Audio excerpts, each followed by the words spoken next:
sont vos attentes? De la lucidité d'abord. Le discours s'appelle l'état de l'Union. Et pour donner un cap à l'Union européenne, encore faut-il être lucide sur la crise qu'elle traverse, à la fois économique, sociale, des centaines de milliers d'Européens qui perdent leur emploi, les inégalités qui explosent et une crise écologique qu'il faut prendre à bras le corps.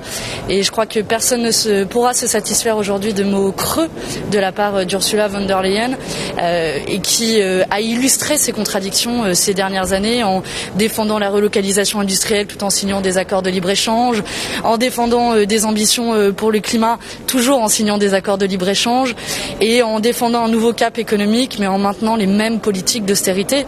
Voilà les attentes de notre groupe, de la gauche, mais au-delà des gens qui peuvent se situer à l'extérieur du Parlement européen et qui se disent « mais qu'a fait l'Union européenne pendant cette crise et que va-t-elle faire ?» Et peut-être que l'Union européenne joue sa survie dans les mois qui viennent. Merci.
Moment important parce qu'on fait à la fois le bilan d'une année de commission qui n'a pas été simple avec la crise que nous traversons, mais on donne surtout des perspectives. Et je crois que la présidente va continuer à plaider pour travailler à la fois sur le Green Deal, sur la transition digitale et sortir de cette crise.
people, of course, still worry because we still have the virus among us.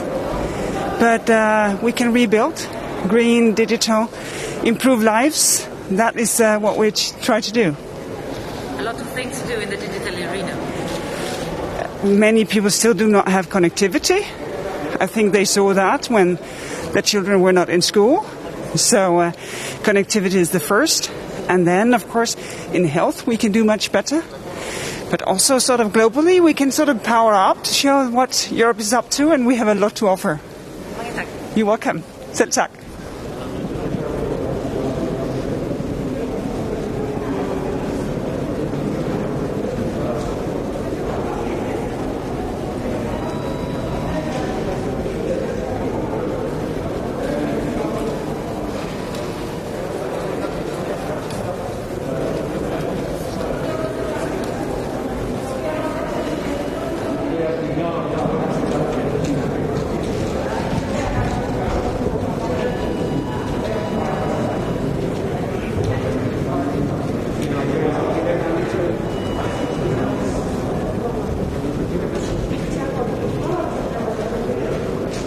Today.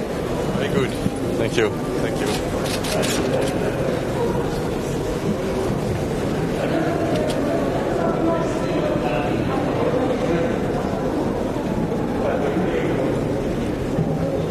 Europe that has its institutions united, and I'm sure that the President will give a very strong message in this sense. Thank you.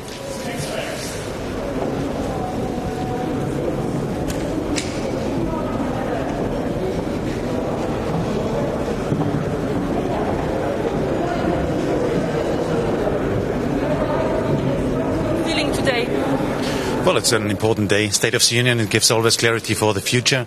And our message as EPP is jobs, jobs, jobs. We need now economic growth. The people are concerned about their economic situation, and that is what we need, stability, certainty for the citizens. Thank you so much.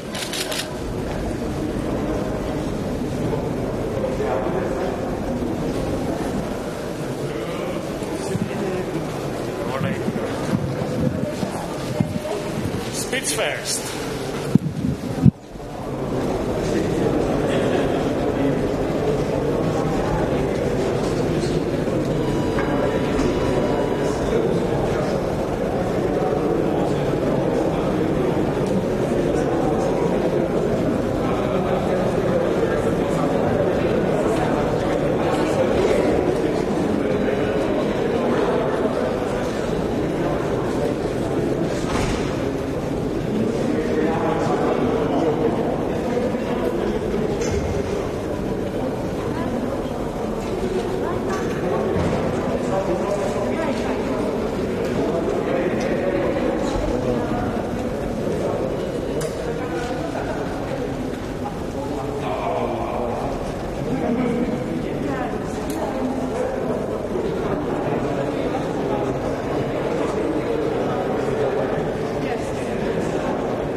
Switzerland. So I hope we will hear a very inspiring speech. Thank you.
Can I get the camera back? Does I have a...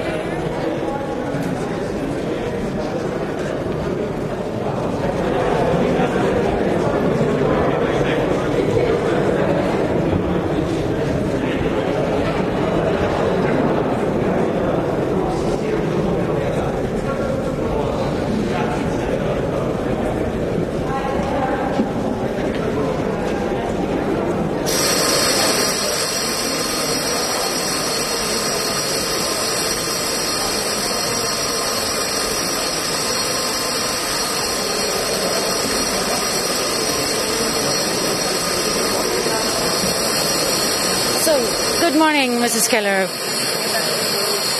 As you wish. Is this a good morning? What are you hoping to hear from President von der Leyen? What are your priorities? I would hope that she does not only outline the State of the Union, but also says what she wants to do about that. And I do think that there is a lot of problems right now on our plate. There is the obvious corona problem, but there I think we have made some progress. But when we look at the external borders of our European Union, we can see that we're in a really sorry state. A society always defines itself by how we treat the most vulnerable, and those are the refugees fleeing from war, from terror, and right now we let those people sleep on the street. We're not giving them water, we're not giving them food, and that is really shameful, and I think that defines right now the State of the Union. So I would hope that she has a strong answer to that. I also hope for a strong message in regards to the climate crisis, because there we urgently need better, stronger targets. The climate doesn't wait. It's high time now for the European Union to step up the game. So I hope she delivers a strong message on that. Also on rule of law, because that I think is a problem that the current Commission has not been very strong on it so far. So maybe they kept it now for this speech, we hope.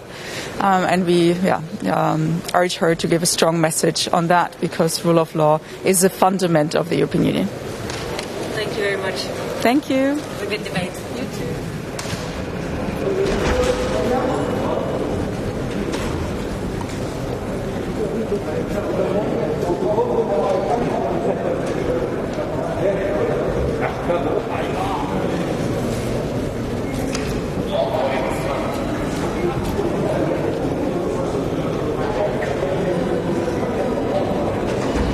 ambition and determination and concrete commitment. So far she has planted seeds of what might be a reorientation of EU policies.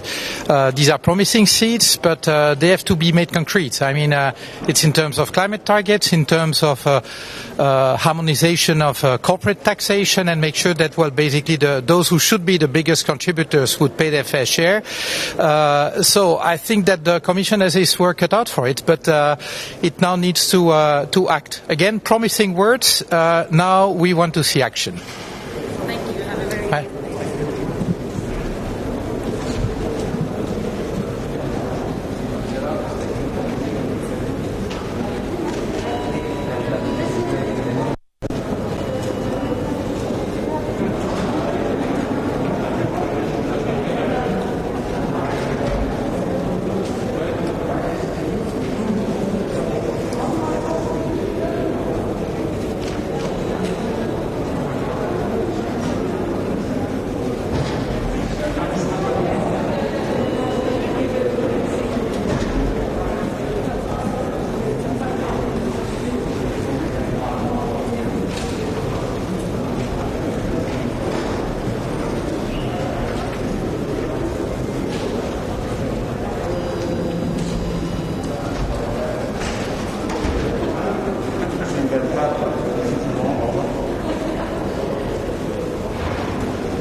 Perez, what would you like to hear from President von der Leyen this morning? We are in a crucial moment for Europe, and this pandemic is important to know that we have to take important decisions. We cannot wait more for the recovery plan, for a strong budget, for issues like sustainability, Green Deal, more equal Europe. We need to do better and best Europe. Any specific priorities today? Of course, our priority now is very clear, is to have the next generation EU adapted for support the member states for the next years, and a strong budget. We need a strong budget for the European policies, and it's so important to include the European priorities in all these policies. The Green Deal, social dimension, social pillar, digitalization, and equality. Gender equality is so important for us. Thank you so much. You're welcome.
non abbiamo il...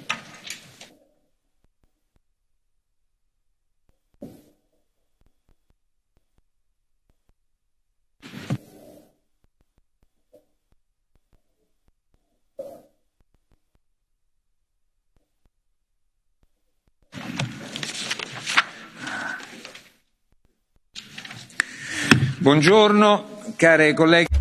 Good morning, colleagues. Now, the first item on today's agenda is the statement by the President of the Commission on the State of the Union. That's a hotly awaited date on our diary. A lot has happened over the last year, and a lot is on the horizon. And we're certainly going to be listening very attentively to what Mrs. von der Leyen has to say. So I'll give you the floor straight away. You have the floor, President.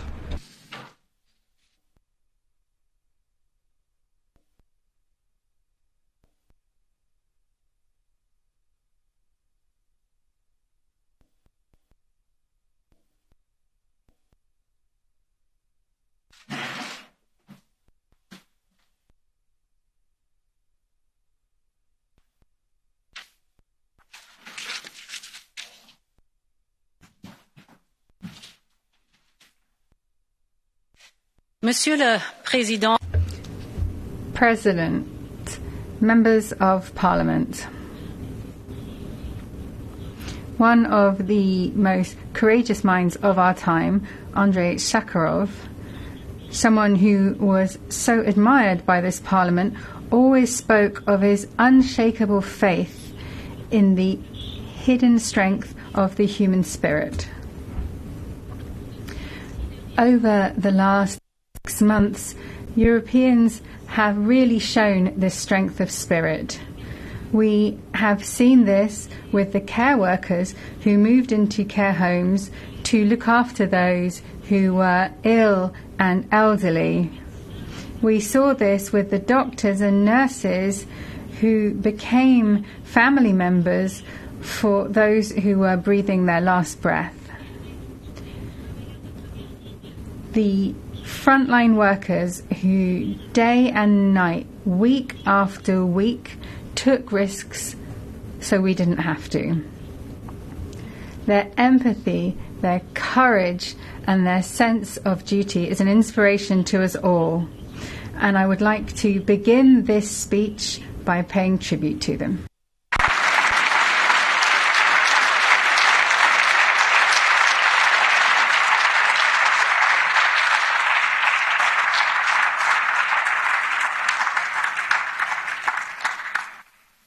Their stories also reveal a lot about the state of our world and the state of our union. They show the power of humanity and the sense of mourning which will live long in our society. And they expose to us the fragility all around us. A virus 1,000 times smaller than a grain of sand exposed how delicate life can be. It laid bare the strains on our health systems and the limits of a model that values wealth above well-being. It brought into sharper focus the planetary fragility that we see every day through melting glaciers, burning forests, and now through global pandemics. It changed the way we behave and communicate, keeping our arms at length and our faces behind masks. It showed us just how fragile our community of values really is and how quickly it can be called into questions around the world and even here in our union. But people want to move out of this corona world, out of this fragility, out of this uncertainty. They are ready for change, and they are ready to move on. And this is the moment for Europe to lead the way from this fragility towards a new vitality. And that is what I want to talk about today. Honourable members, I say this because in the last month we have rediscovered the value of what we hold in common. As individuals, we have all sacrificed a piece of our personal liberty for the safety of others. And as a union, we all shared a part of our sovereignty for the common good. We turned fear and division between member states into confidence in our union.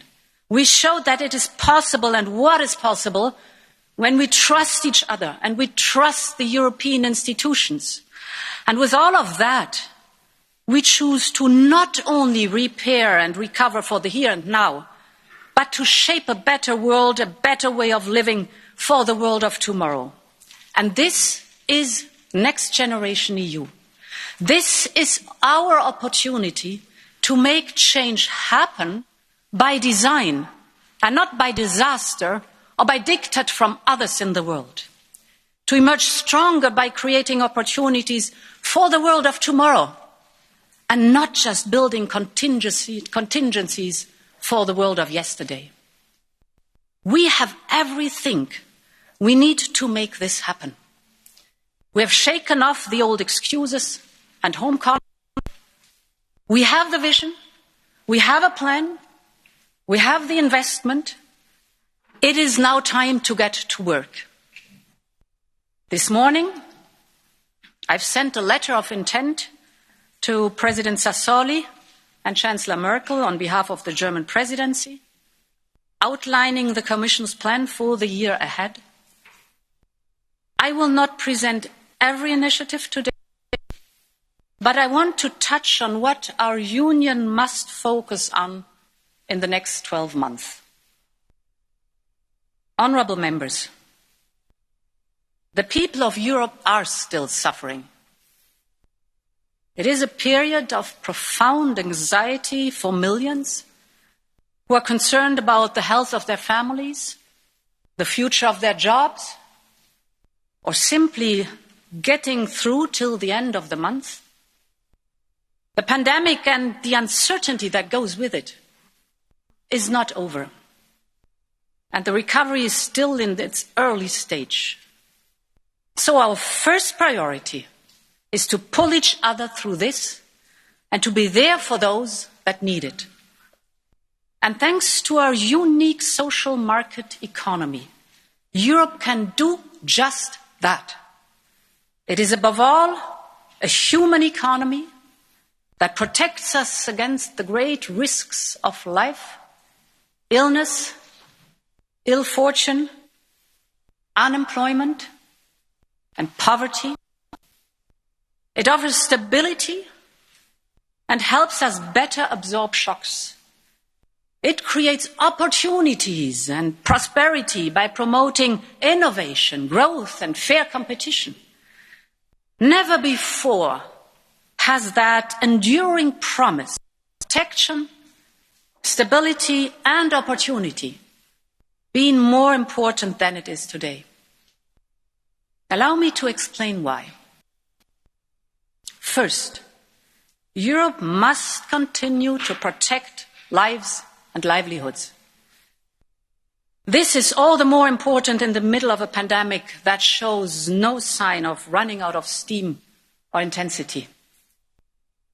We know how quickly numbers can spiral out of control. So we must continue to handle this pandemic with extreme care, responsibility and unity. In the last 6 months, our health systems and workers have produced miracles. Every country has worked to do its best for its citizens, and Europe has done more together than ever before. When the member states closed borders, we created green lanes for goods. When more than 600,000 European citizens were stranded all over the world, the EU brought them back home. When some countries introduced export bans for critical medical goods, we stopped that and ensured that critical medical goods should go where it was needed. We worked with the European industry to increase the production of masks, of gloves, of tests, of ventilators. Our civil protection mechanism ensured that doctors from Romania could treat patients in Italy, or that Latvia could send masks to its Baltic neighbors. And we achieved all that without having full competencies. So for me, it is crystal clear. We need to build a stronger European health union. It is time to do that.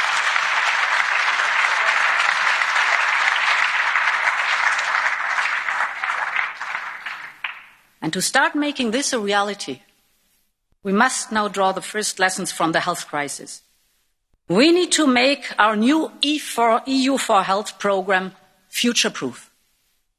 And this is why I had proposed to increase funding, and I'm grateful that this Parliament is ready to find more funding and remedy the cuts made by the European Council. And we need to strengthen our crisis preparedness and management of cross-border health issues. As a first step, we will propose to reinforce and empower the European Medicines Agency and ECDC, our Centre for Disease Prevention and Control.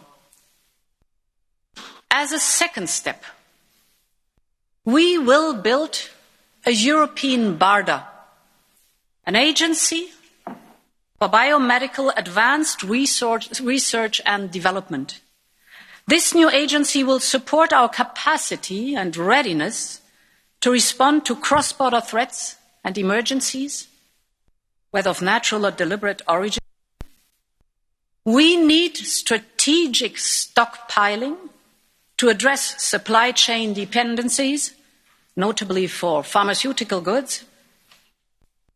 And as a third step, it is clearer than ever that we must discuss the question of health competencies. And I think it is a noble and urgent task to do this for the conference on the future of Europe.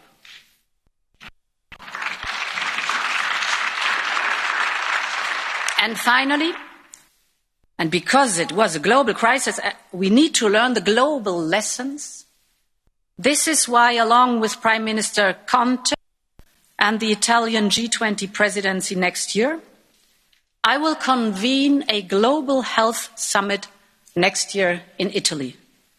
This will show Europeans that our union is there to protect them all. And this is exactly what we have done when it comes to workers. When I took office, I vowed to create an instrument to protect workers and businesses from external shocks. Because I knew from my experience as a Minister for Labour and Social Affairs that these schemes work. They keep people in jobs. They keep the skills in the companies. And, of course, they keep the business, the SMEs in business. These SMEs are the motor of our economy, and they will be the engine of our recovery. And this is why the Commission created the SURE programme. And I want to thank this House for working on it in record time. If Europe has so far avoided mass unemployment seen elsewhere, it is thanks in large part to the fact that around 40 million people applied for short-time work schemes. The speed and the unity of purpose means that 16 countries will soon receive almost 90 billion euros from SURE to support workers and companies. From Lithuania, Spain, it will give peace of mind to families who need that income to put food on the table or to pay the rent. And it will help protect millions of jobs, incomes and companies right across our union. This is real European solidarity in action.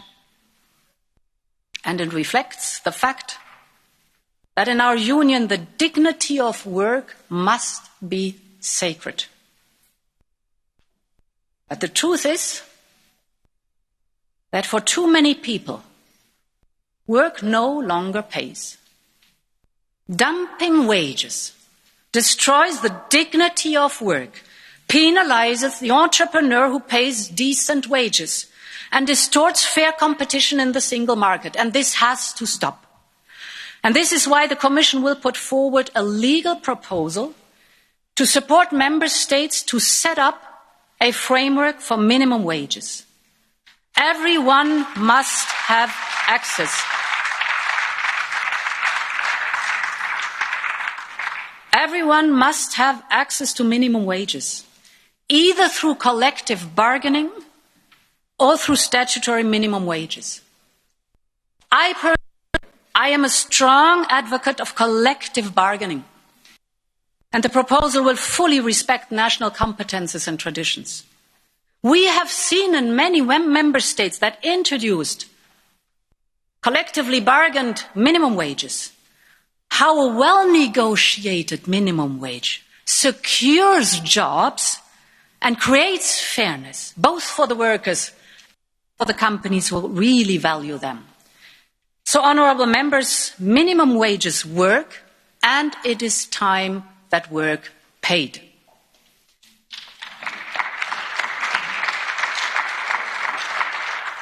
The second promise of the social market economy is that of stability. By showing it was united and up to the task, Europe provided the stability that our economies need. And we'll not forget, when the crisis hit, the Commission immediately triggered the general escape clause for the very first time in our history. We flexibilized our European funds and state aid rules, authorising more than €3 trillion in support to companies and industry. From fishermen in Croatia to farmers in Greece, from SMEs in Italy to freelancers in Denmark. The Central Bank took decisive action through the PEP programme. The Commission proposed Next Generation EU in record time, thus combining investment and the much needed reforms. The Council endorsed it in record time. This House is working towards voting on it with maximum speed. Honourable members, for the first time and for exceptional times, Europe has put in place its own common tools to combat national fiscal stabilisers. This is a remarkable moment of unity in the European Union, and this is an achievement we should take collective pride in. We made that.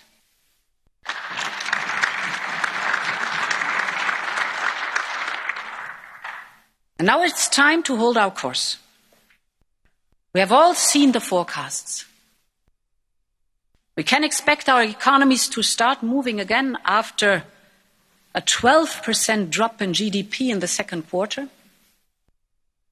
But as the virus lingers, so does the uncertainty here in Europe and around the world. So this is definitely not the time to withdraw support. Our economies need continued policy support, and a delicate balance will need to be struck between providing financial support and ensuring fiscal sustainability. In the longer term, there is no greater way to stability and competitiveness than through a stronger economic and monetary union. Confidence in the euro has never been stronger. The historic agreement on Next Generation EU shows the political backing that it has. And we must now use this opportunity to make structural reforms in our economies and complete the capital markets union and the banking union. Deep and liquid capital markets are essential to give businesses access to the finance they need, and they need it to grow and invest in recovery and in the future, and they are also a prerequisite to further strengthen the international role of the euro. So let's get to work and finally complete this generational project. And the third enduring promise is the promise of opportunity. The pandemic reminded us of many things we may have forgotten or we may have taken for granted. We were reminded how linked our economies are and how crucial a fully functioning single market is to our prosperity and to the way we do things. The single market is all about opportunity. Opportunity for consumers to get value for money. Opportunities for a company to sell everywhere in Europe. And opportunities for the industry to drive global competitiveness. And for all of us, it is about the opportunity to make the most of the freedoms we cherish as Europeans. It gives our companies the scale they need to prosper and the safe haven for them in times of troubles.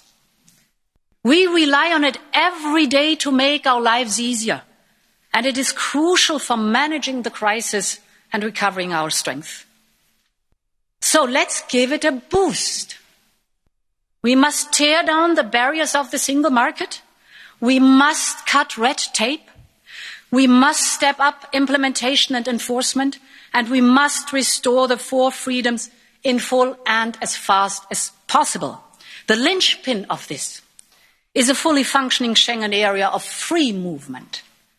And we will work with Parliament and Member States to bring this high up on our political agenda, and we will propose a new strategy for the future of Schengen. Based on this strong internal market, the European industry has long powered our economy, providing a stable living for millions and creating the social hubs around which our communities are built. We presented a new industry strategy in March to ensure industry could lead the twin green and digital transition. The last 6 months have only accelerated that transformation. At a time when the global competitive landscape is fundamentally changing. Us too, we have to keep up. And this is why we will update our industry strategy in the first half of next year and adapt our competition framework, which should also keep pace. Honourable members, all this will ensure Europe gets back on its feet. But as we pull through together, we must also propel ourselves forward in the world of tomorrow. And there is no urgent need for acceleration, no more urgent need for acceleration than when it comes to the future of our fragile planet. While much of the world's activity froze during lockdowns and shutdowns, the planet continued to get dangerously hotter. And we see it all around us. From houses evacuated due to the glacier collapse on the Mont Blanc, to fires burning through Oregon, to crops destroyed in Romania by the most severe droughts in decades. But we also saw nature coming back into our lives. We longed for green spaces and clean air, for our mental health and our physical well-being. We know change is needed, and we also know it is possible. The European Green Deal is our blueprint to make that transformation. At the heart of it is our mission to become the first climate-neutral continent in 2050. But we will not get there with the status quo. We need to go faster, and we need to do things better. We looked in depth in every sector to see how fast we could go and how to do it in a responsible, evidence-based way. We held a wide public consultation and conducted an extensive impact assessment. And on this basis, the European Commission is proposing to increase the 2030 targets for emission reduction to at least 55%.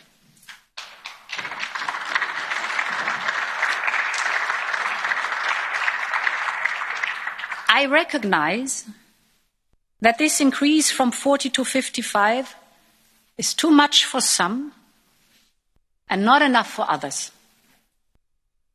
But our impact assessment clearly shows that our economy and industry can manage this. And they want it. Just yesterday, 170 business leaders and investors, from SMEs to some of the world's biggest companies, wrote to me calling on Europe to set a target at least at 55%. Our impact assessment clearly shows that meeting this target would put the European Union firmly on track for climate neutrality by 2050 and for meeting our Paris Agreement obligations. And if others follow our lead, the world will be able to keep warming below 1.5 degrees Celsius. I'm fully aware that many of our partners are far away from that, but we have to lead. And I will come back to the carbon border adjustment mechanism later. But for us, the 2030 target is ambitious, it's achievable, and it is beneficial for Europe. We can do it. And we have already shown that we can do it. While emissions dropped 25% since 1990, our economy grew more than 60%. The difference is now that we now have the technology, we have way more expertise, and we have the investment. And we are already embarking towards a circular economy with carbon neutral production. We want to be leading in the world on that. We have more young people pushing for change. We have more proof that what is good for the climate is good for business and is good for us all. And we have a solemn promise to leave no one behind in this transformation. With our Just Transition Fund, we will support the regions that have a bigger and more costly change to make. We have it all. Now it's our responsibility to implement it and to make it happen. And I want you at my side, and I invite you for this endeavour, because we only can do it together. This is our mission on the European level, honourable members. Meeting this new target will reduce our energy import dependency,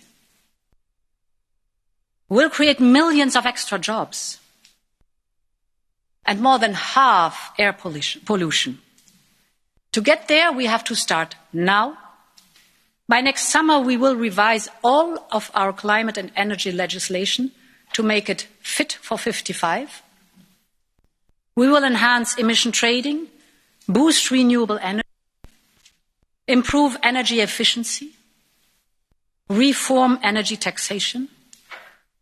But the mission of the European Green Deal involves much more than cutting emissions. This is important.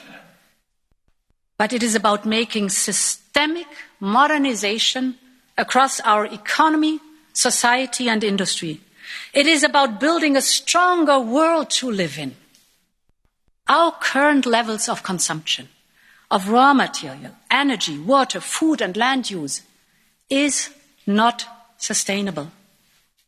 We need to change how we treat nature, how we produce and consume, how we live and work, eat and heat, travel and transport. So we will tackle everything, from hazardous chemicals to deforestation to pollution. This is a plan for a true recovery, an investment plan for Europe, and this is where Next Generation EU will make a real difference. Firstly, 37% of Next Generation EU will be spent directly on our European Green Deal objectives. And I will ensure that it also takes green financing to the next level. We are world leaders in green finance, and we are the largest issuer of green bonds worldwide. We are leading the way in developing a reliable EU green standard. And I can announce today that we will set a target of 30% of the EU's 750 billion to be raised through green.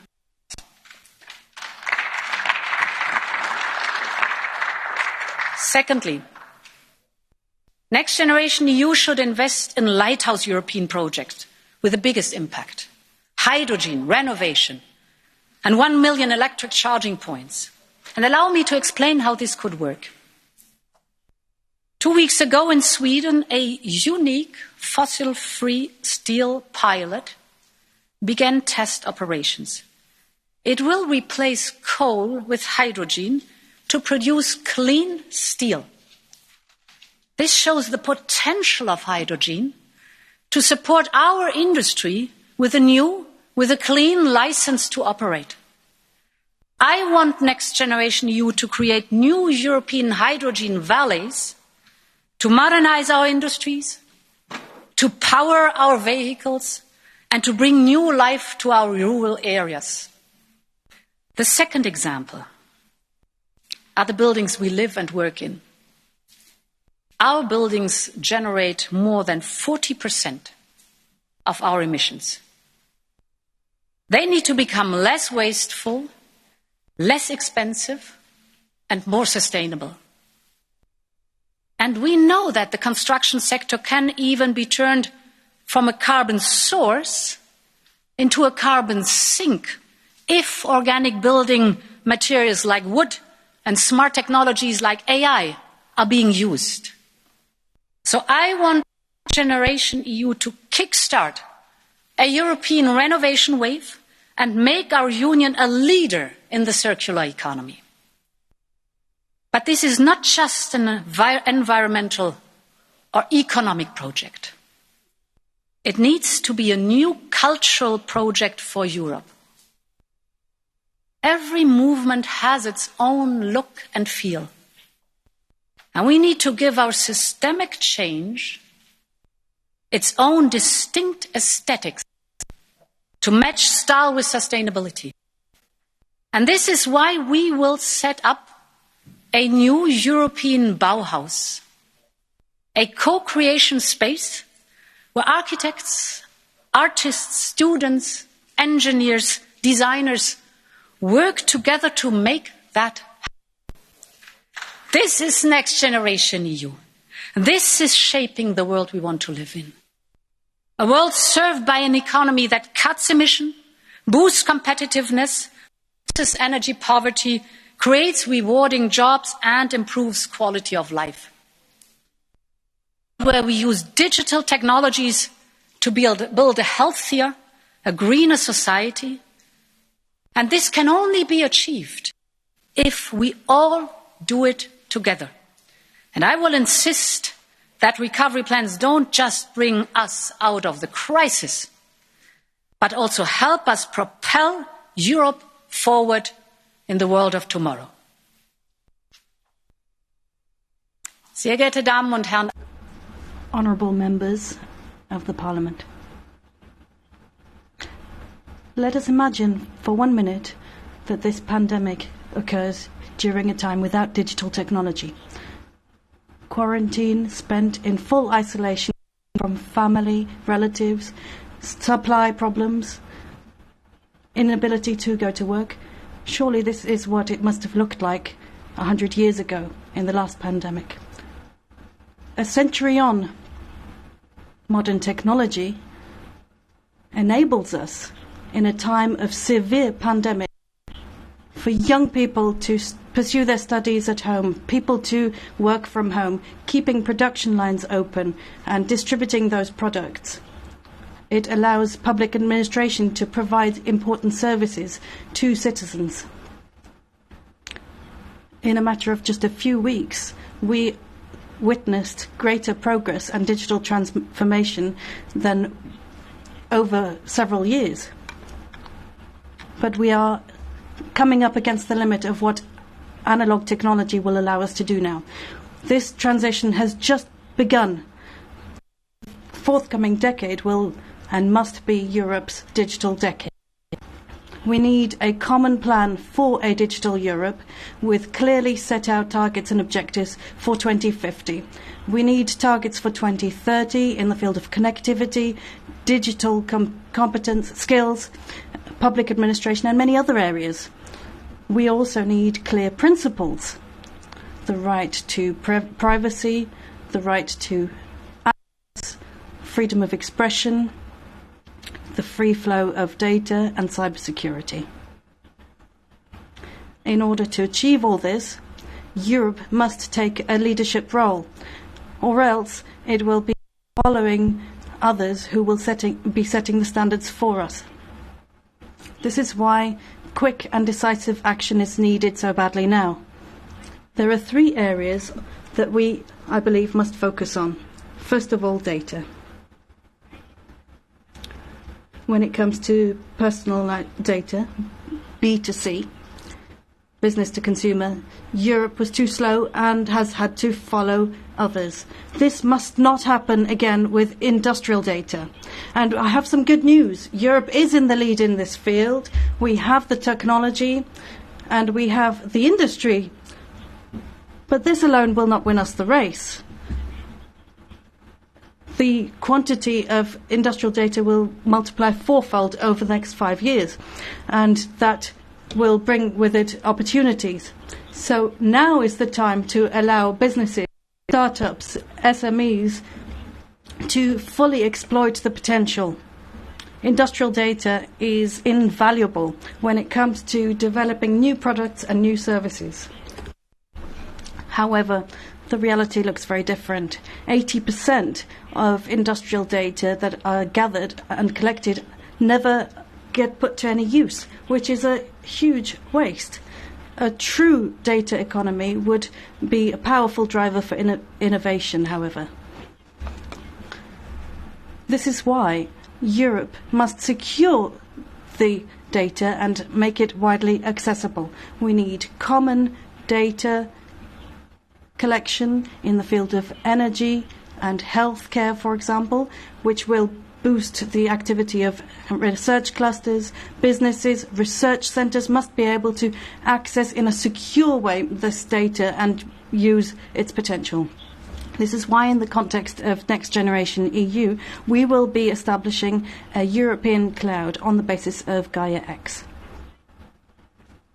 The second area that we must focus on is technology itself, in particular artificial intelligence. It's for precision farming, or precision healthcare and early diagnosis in healthcare, or autonomous driving. AI opens up whole new worlds for us. It's truly fantastic. But these worlds need to be regulated too. Algorithms must not create any black boxes, and there must be clear and procedures when things go wrong. The European Commission will be proposing a new European law in this field, which will tackle the issue of supervision of personal data and control of personal data. Every time we access a website and it asks us to establish a new digital identity or set up a user profile or to register on platform, the fact is we simply don't know what will happen to our data. We must put a stop to this. This is why the European Commission will come forward with a proposal for a new secure digital identity, one that we can really trust and that citizens can use Europe-wide for everything, whether it's renting a bicycle or paying taxes. An identity that you have full control over, where you can control the data that is transferred and how it is used. That is our idea of a technology focused and centred around people, for the service of people. The third focal point, infrastructure. We must keep up with the racing pace of technology, and if we want to build a Europe that is on an equal footing with others, then we simply cannot allow 40% of people in rural areas to still be lagging behind when it comes to broadband access. Broadband connections are the foundation for home learning, home shopping, home office working, and many of the services that are now being offered online. Without broadband, it's simply impossible to run these days or to expand a business. Fast data connections are a basis, a requirement, and an opportunity for rural areas to develop. It's only with this technology that rural areas will fully be able to exploit their potential and attract investment and populations. The investment leap that we're going to see through Next Generation EU is a one-time opportunity. It's a once-in-a-lifetime opportunity to move forward with development in this field. This is why we want to focus on secure connectivity, developing 5G, 6G and fiberglass. We need to use this opportunity to come up with a common approach for connectivity and the development of digital infrastructure in Europe. Now, none of this is an end in itself. This is about no less than Europe's digital sovereignty. And in this context, I'm very pleased to announce an 8 billion investment in supercomputer technology. This will be high-tech, made in Europe.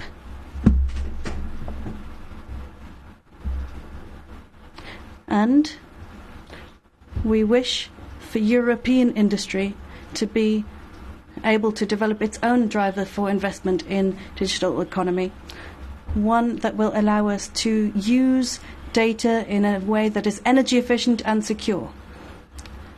All this and more, for me, really is part of this digital Europe. Honourable members, if we really press on the accelerator pedal now, we must ensure that we adhere to our principle. We allow that Europe retains control over its future, sets the course for its future. We have everything we need in order to realise this dream. Industry is clamouring for a plan, and that plan is now in place. There's never been a better time to invest in technology across Europe, from Sofia to Lisbon, across the continent. We want to open new digital clusters. We have the idea, we have the investment power to be truly successful in this field, which is why 20% of the Next Generation EU budget will be earmarked for digital development.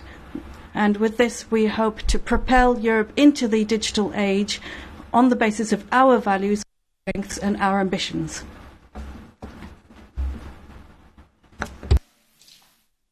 Europe is determined to use this transition to build the world we want to live in. And that, of course, extends well beyond our external borders.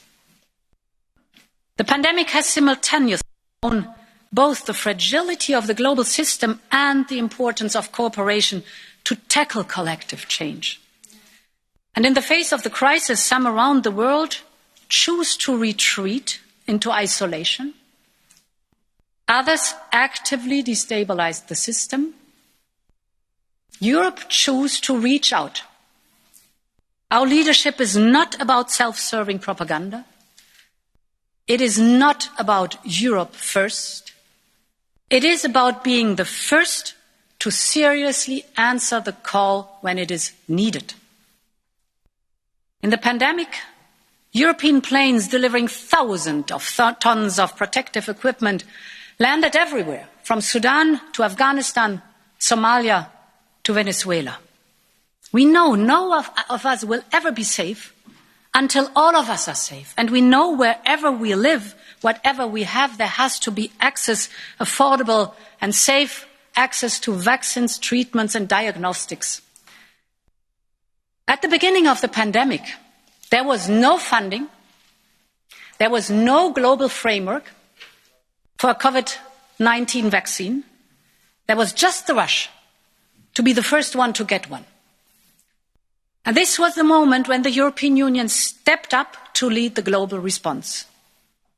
With civil society, with G20, with WHO and others, we brought more than 40 countries together to raise 16 billion euros to finance research on vaccines, on tests, on treatments for the whole world. And this is Europe's unmatched convening power we can be so proud of. It is not enough to find a vaccine. We need to make sure that European citizens and those around the world have access to it. And just this month, the European Union joined the COVAX Global Facility and contributed 400 million euro to help ensure that safe vaccines are available not only for those who can afford it, but for everyone who needs it. Because we know vaccine nationalism puts lives at risk. Only vaccine cooperation saves lives.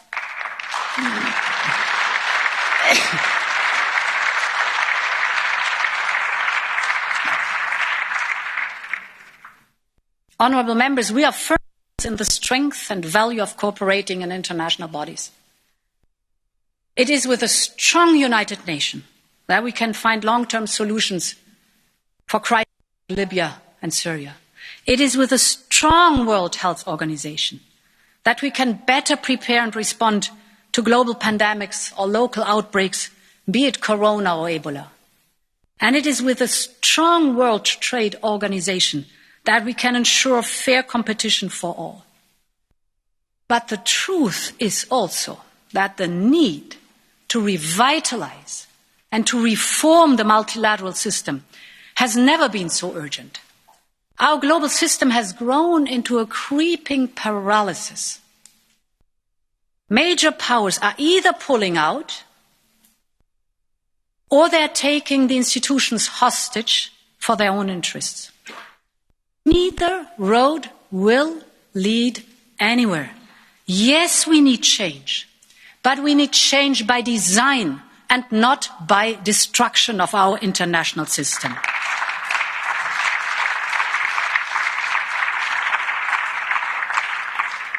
And this is why I want the European Union to lead reforms on WHO and WTO so that they are fit for today's world.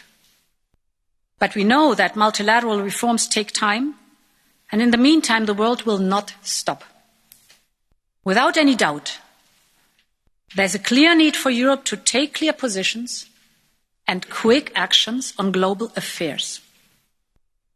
2 days ago, the latest EU-China leaders' meeting took place.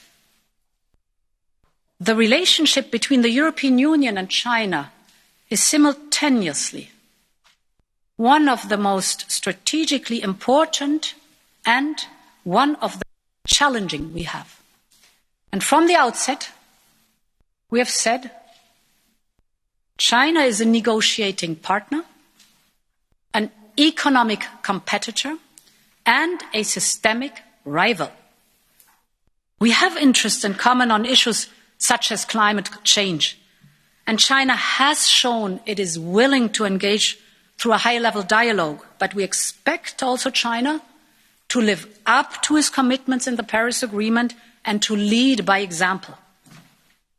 In the economic field, there's still hard work to do on a fair market access for European companies, reciprocity and overcapacity. And we continue to have an unbalanced trade and investment partnership. And there is no doubt that we promote very different systems of governance and society. We believe in the universal value of democracy and the rights of the individual. Europe is certainly not without issues.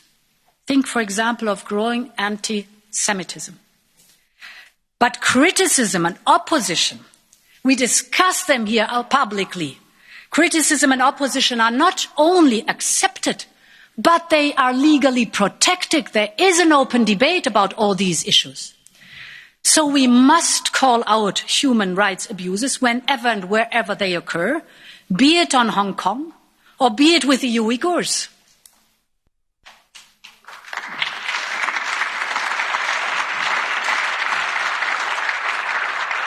But what holds us back? Why are even simple statements on EU values delayed, watered down, or held hostage for other motives? When member states say Europe is too slow, I say be courageous and finally move to qualified majority voting, at least on human rights and sanctions implementation.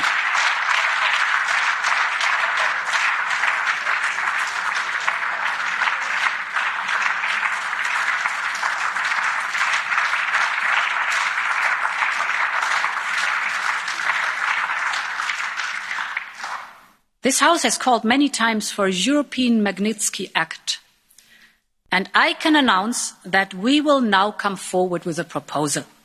We need to complete our toolbox.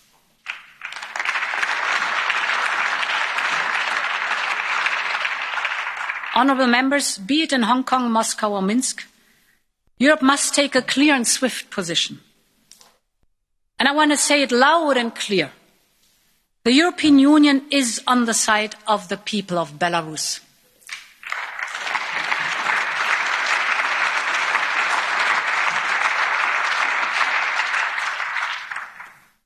We have all been moved by the immense courage of those peacefully gathering in the Independence Square or taking part in the fearless Women's March.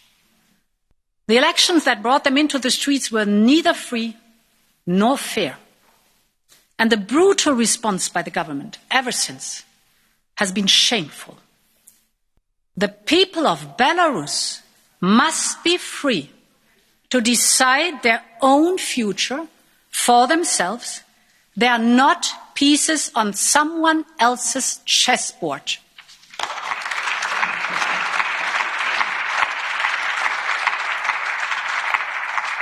And to those that advocate closer ties with Russia, I say that the poisoning of Alexei Navalny with an advanced chemical agent is not a one-off. We have seen the pattern in Georgia and in Ukraine, in Syria and Salisbury, and in election meddling around the world. And this pattern is not changing, and no pipeline will change that.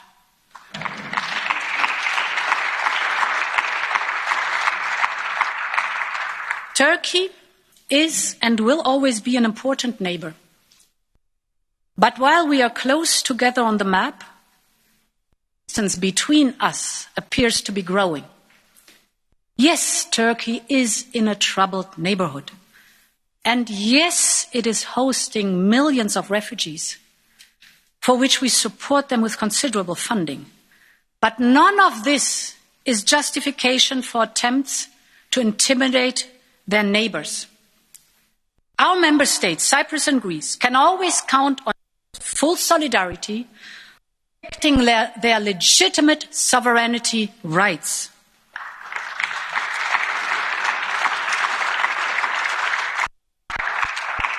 De-escalation in the Eastern Mediterranean is in our mutual interest.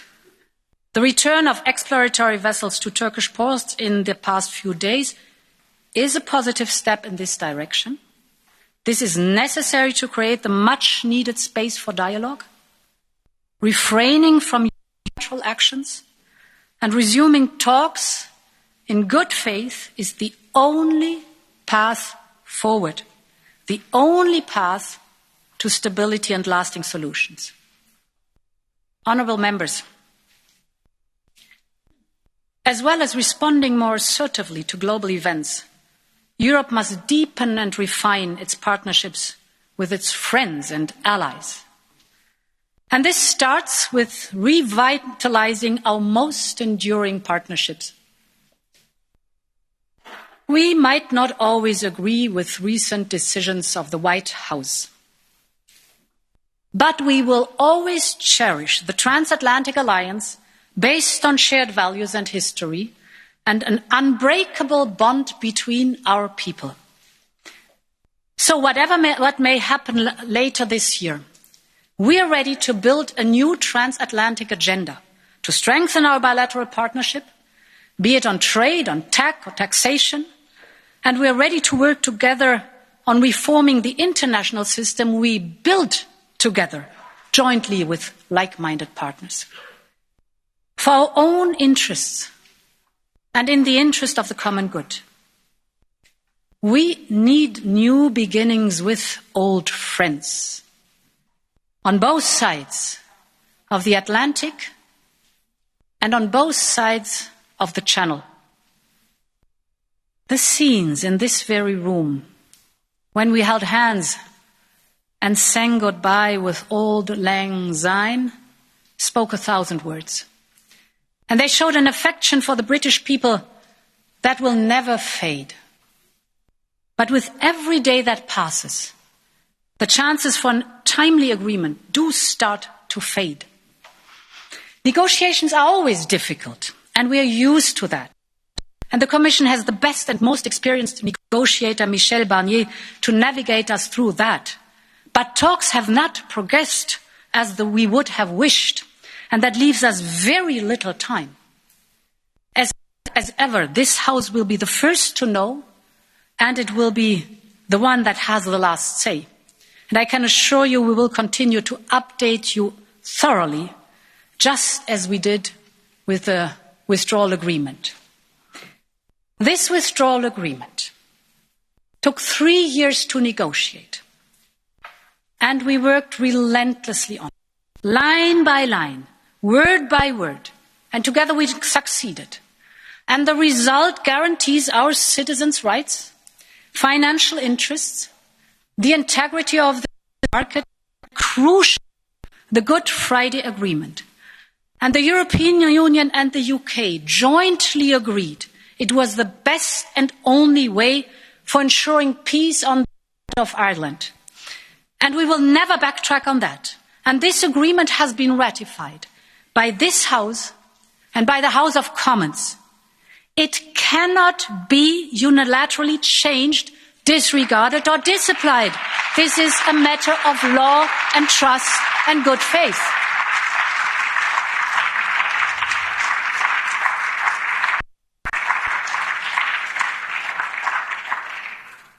And that is not just me saying it.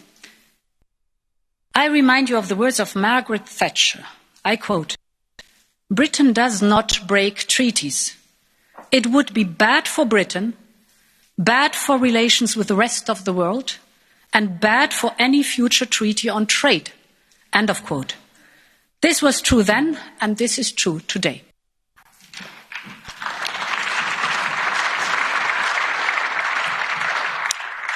Trust is the foundation of any strong partnership.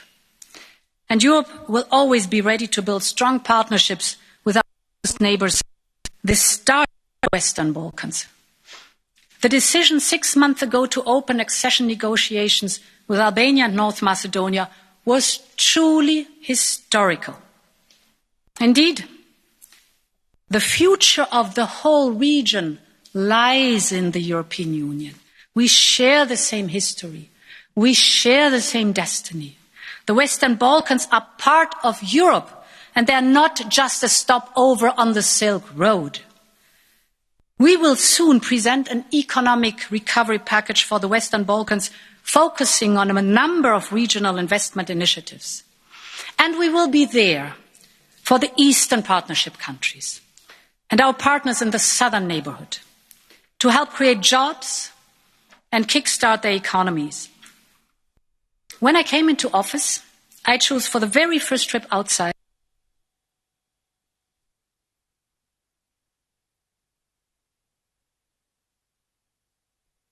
choice, and it was a very clear message, because we are not just neighbours, but we are natural partners.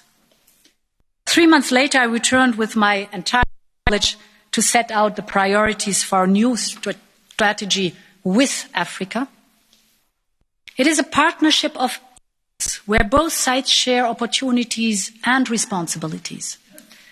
Africa will be a key partner in building the world we want to live in, whether it is on climate, digital or trade. Honourable members, we will continue to believe in open and fair trade across the world, not as an end in itself, but as a way to deliver prosperity at home and promote values and standards. More than 600,000 jobs in Europe are tied, for example, to the trade with Japan. And our recent agreement with Vietnam alone helped secure historic labour rights for millions of workers in the country. We will use our diplomatic strength and economic clout to broker agreements that make a difference, such as designating maritime protected areas in the Antarctica. This would be one of the biggest acts of environmental protection in history. We will form high ambition coalitions on issues such as the digital ethics of fighting deforestation.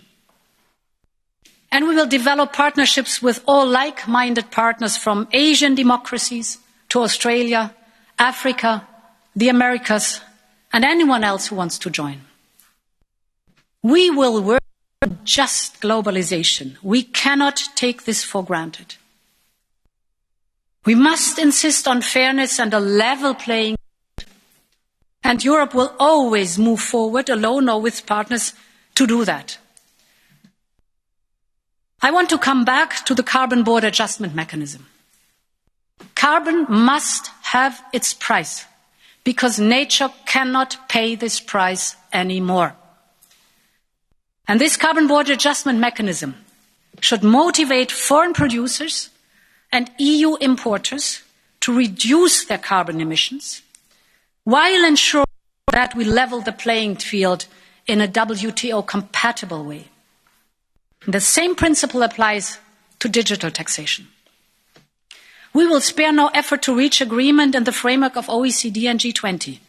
But let there be no doubt, should an agreement fall short of a fair tax system that provides long-term sustainable revenues, Europe will come forward with a proposal early next year.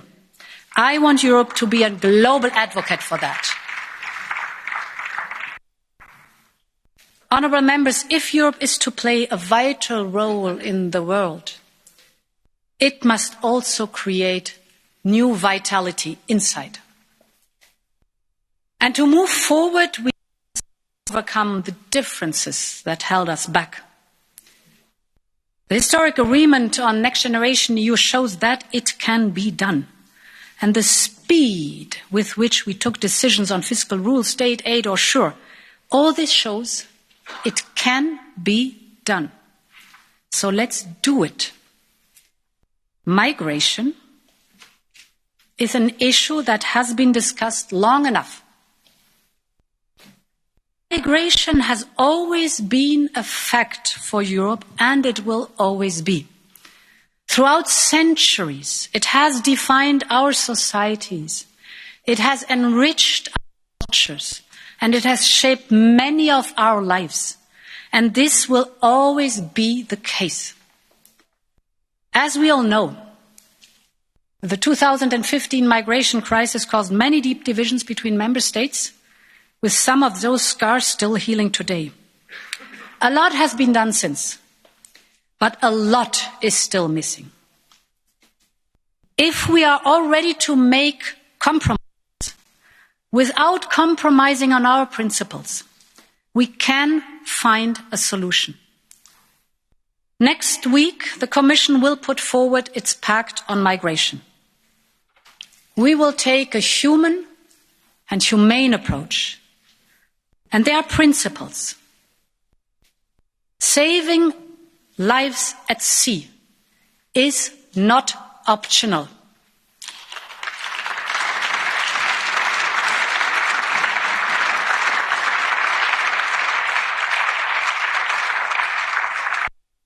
And those countries who fulfill their legal and moral duties or are more exposed than others must be able to rely on the solidarity of our whole European Union. We will ensure a closer link between asylum and return. We have to make a clear distinction between those who have the right to stay and those who do not. We will take action to fight smugglers, strengthen external borders, deepen external partnerships, and create legal pathways. And we will make sure that people who have the right to stay are integrated and made to feel welcome. They have a future to build and skills, energy and talent. I think of Swat,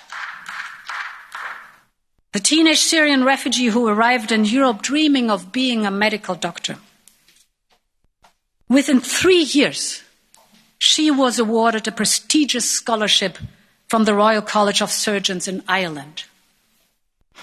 I think of the Libyan and Somalian refugee doctors who offered their medical skills the moment the pandemic stuck in France. And last year, I told you of the story of Muas, whom I had the honor to meet. He is studying physics today in Europe. Honorable members, if we think about what they have overcome and what they have achieved, then we simply must be able to manage the question of migration together. The images of the Moria camp are a painful reminder of the need for Europe to come together. Everybody has to take a step up here and take responsibility. And the Commission will just do that. The Commission is now working on a plan for joint pilot with the Greek authorities for a new camp on Lesbos. We can assist with asylum and return processes and significantly improve the conditions for the refugees. But I want to be clear. If we step up, then I expect all member states to step up too. Migration is a European challenge, and the whole of Europe must do its part.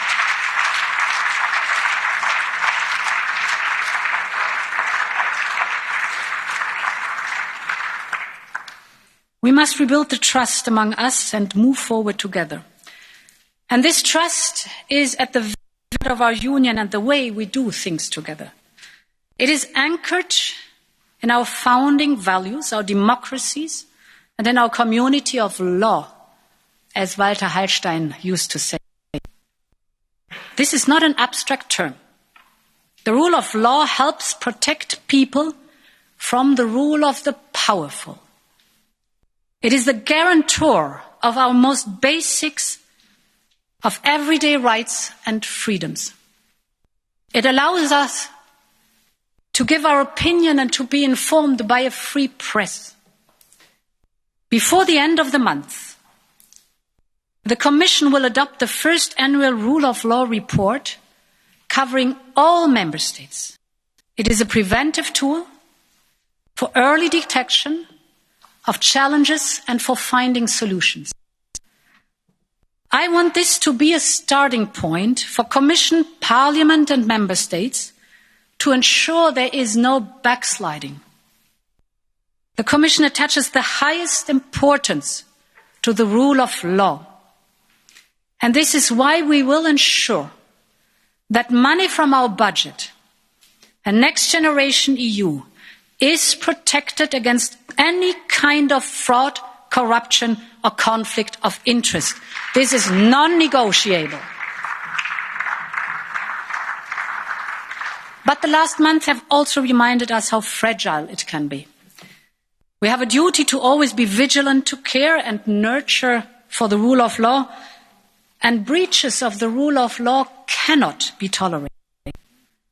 I will continue to defend it and the integrity of our European institutions, be it about the primacy of European law, the freedom of the press, the independence of the judiciary, or the sale of golden passports European values are not for sale.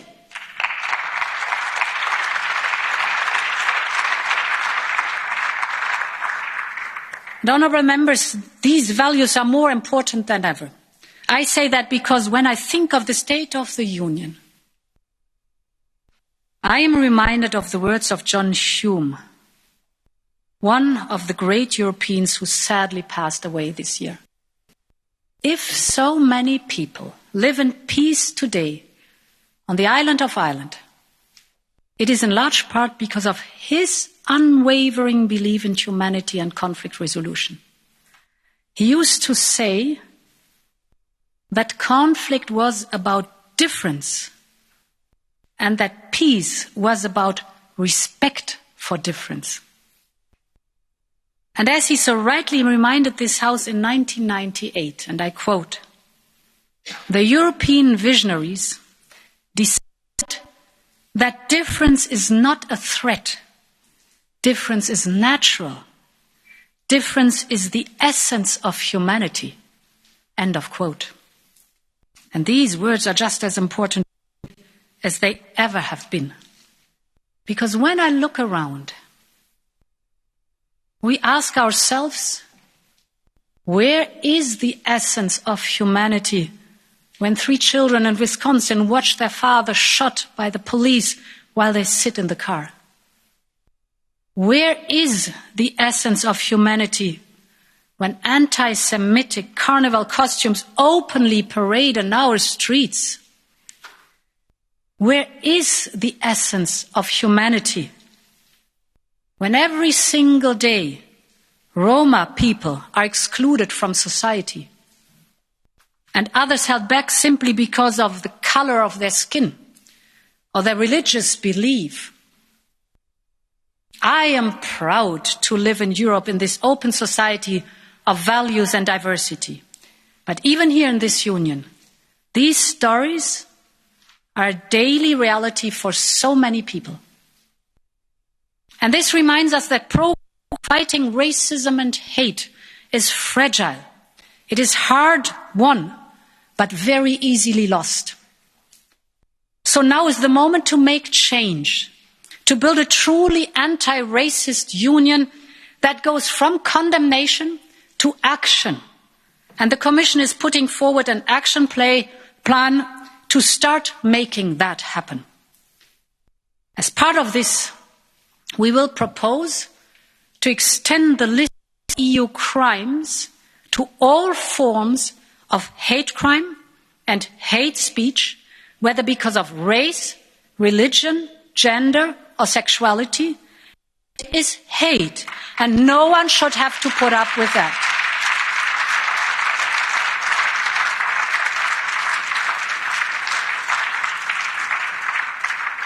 We will strengthen our racial inequality laws where there are gaps. We will use our budget to address discrimination in areas such as employment, housing, or healthcare. We will get tougher on enforcement when implementation lags behind. Because in this union, fighting racism will never be optional. We will improve education and knowledge on the historical, cultural causes of racism. We will tackle unconscious bias that exists in people, in institutions, well, yes, and even in algorithms. And we will appoint the Commission's first ever anti-racism coordinator to keep it at the top of our agenda and to work directly with people, civil society, and institutions. Honourable members, I will not rest when it comes to building a union of equality. A union where you can be who you are and love who you want without fear and recrimination.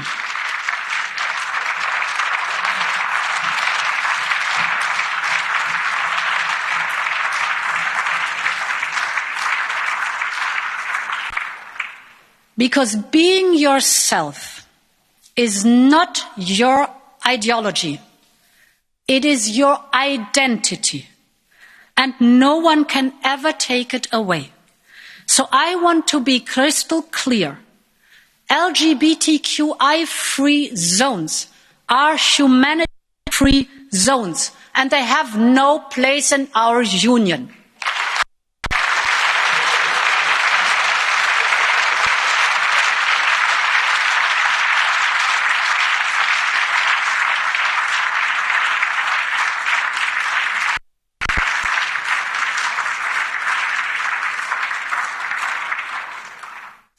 And to make sure that we support the whole community, the Commission will soon put forward a strategy to strengthen LGBTQI rights. As part of this, I will also push for mutual recognition of family relations in the EU, because if you are a parent in one country, you are of course a parent in every country.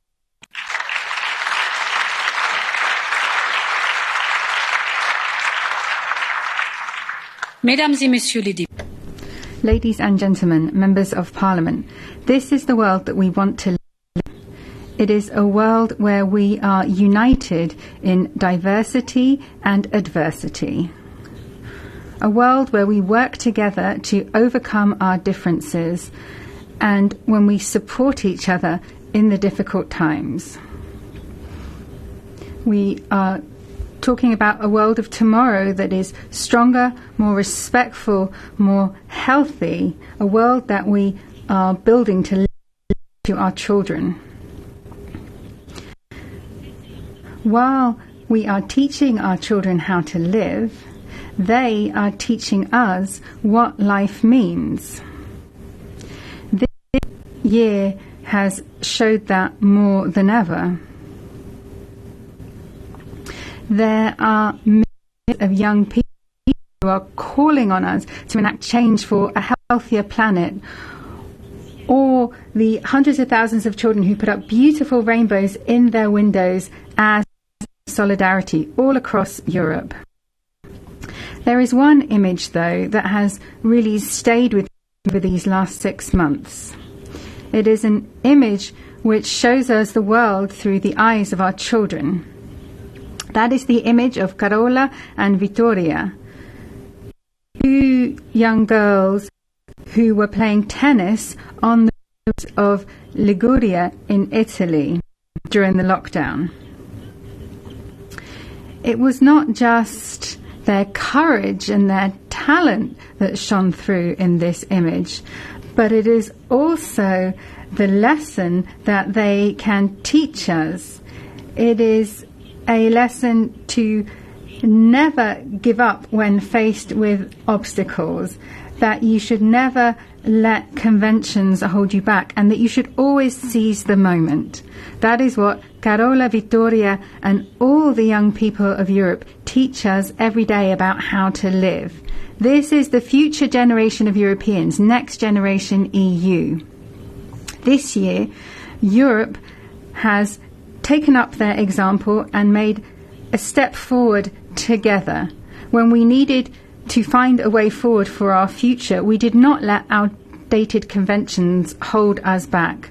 When we felt a fragility around us, we seized the moment to give fresh impetus to our union. When we had the opportunity to go it alone, as we have done in the past, we chose to use the full strength of the 27 to give all 27 a chance for the future.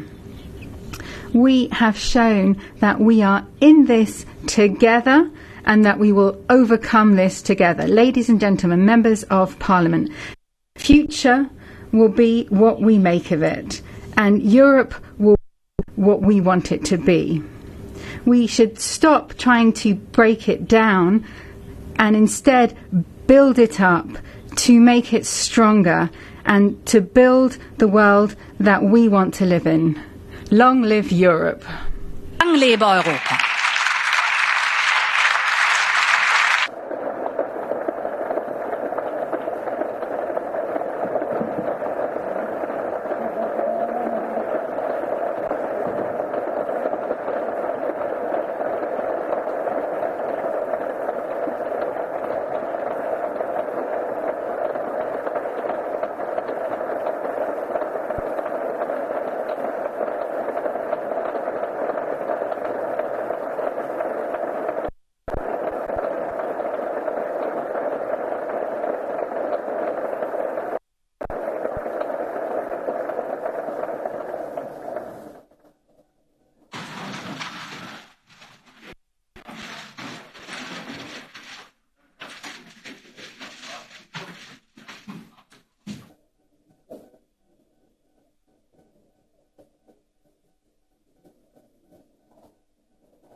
Thank you very much, President von der Leyen.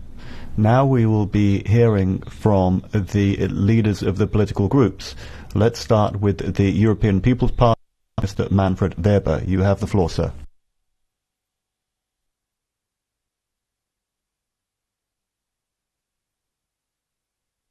First with a thank you. Your State of the Union speech today marks also the end of the first year in your mandate and the mandate of all of us. It was for sure a challenging year, but you managed it, together with the whole team of the Commission, and I want to thank you for this. And I also want to thank the colleagues in the European Parliament, because in the last year we showed unity, we showed a good approach of cooperation in the House. Despite all our party political differences, we have shown to the Europeans that we speak with one voice when it mattered most. The State of the Union speech is an important point in our agenda. And we as EPP, we fully support your main your speech. It is about health, about migration, about rule of law, about without hate. I want to focus in my contribution in our main title, how can we approach the fear among Europeans you described after the crisis or during the crisis? How can we answer this? And our main message is that we have to show now credibility. For the European People's Party, the headline of the upcoming weeks is jobs, jobs and jobs. Take Italy. 40% of the young people in Italy are still unemployed. And we never accept another lost generation in the European Union. When we insist in a 5G network for Europe, in a project to fight against cancer, in the idea of a new battery technology, it's not just about showing the EU flags on the billboards, how much money we spend. It's about delivering on jobs.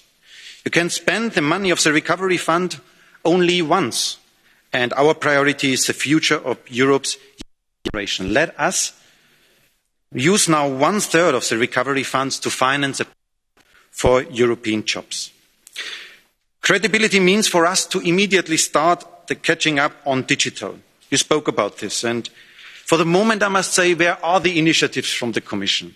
So we had green papers, we had white papers, but no real progress, and that is what we need. Probably we can even have a kind of a digital act like we do the Climate Act to prioritise things in the investments on infrastructure and in the investments of technologies.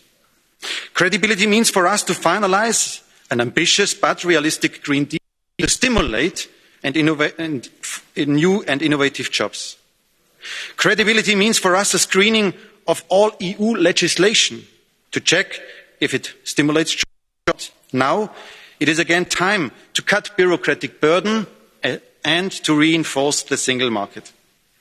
And credibility means that the recovery fund must protect and support European interests. And let me be frank, not Chinese.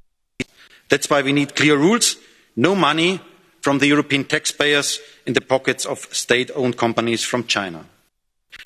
And dear colleagues, the second point I want to underline, one is jobs, and the second is about the external dimension. Because credibility means we have to speak one voice in the world. Belarus and Russia. People in Budapest, in Dresden and in Warsaw went out and fought for democracy and freedom. 12 years ago, Kiev, and now Minsk. Lukashenko said in an interview a few days ago, if Belarus falls, Russia will fall. I say it in my words. The idea of free people is going to the east, and no one can stop it, neither Lukashenko nor Putin. And we are credible when the people out in the streets in Minsk see that Europe is on their side. After the Navalny case, all options of further sanctions must be on the table. You said it, even to stop the Nord Stream 2 project. And one word to our colleagues from Front National, from Salvini and from Syriza. We are here to serve the European citizens. A true patriot is never Putin's puppet. And Turkey, dear friends, is the second subject for the external affairs. The Greek government is ready to accept for the gas dispute a judge of the International Court of Justice. And Turkey, sending warships, is breaking international law in Syria, suppressing free media and stoking religious tensions with its decision on Hagia Sophia. So I ask us, are we credible when Turkey is still a country who wants to join the European Union? I say no, that is not credible. And when Erdogan attacks our family, we, especially also the German presidency, cannot be a fair mediator. We have to be close on our friends in Cyprus and in Greece. That is why we are a union of values. And finally, on Brexit, here too, the need of credibility is really, really big. It makes no sense to negotiate a future agreement in the face of a British Prime Minister who is throwing out of the window the agreement that he signed himself. Great Britain, you are losing your credibility in the global level. What I can say is that the European Parliament can never vote for any trade agreement with Great Britain if we cannot trust each other. So the upcoming months will be extremely challenging. They will shape Europe. Let's show ourselves that Europe shows solidarity and, first of all, credibility. Thank you so much.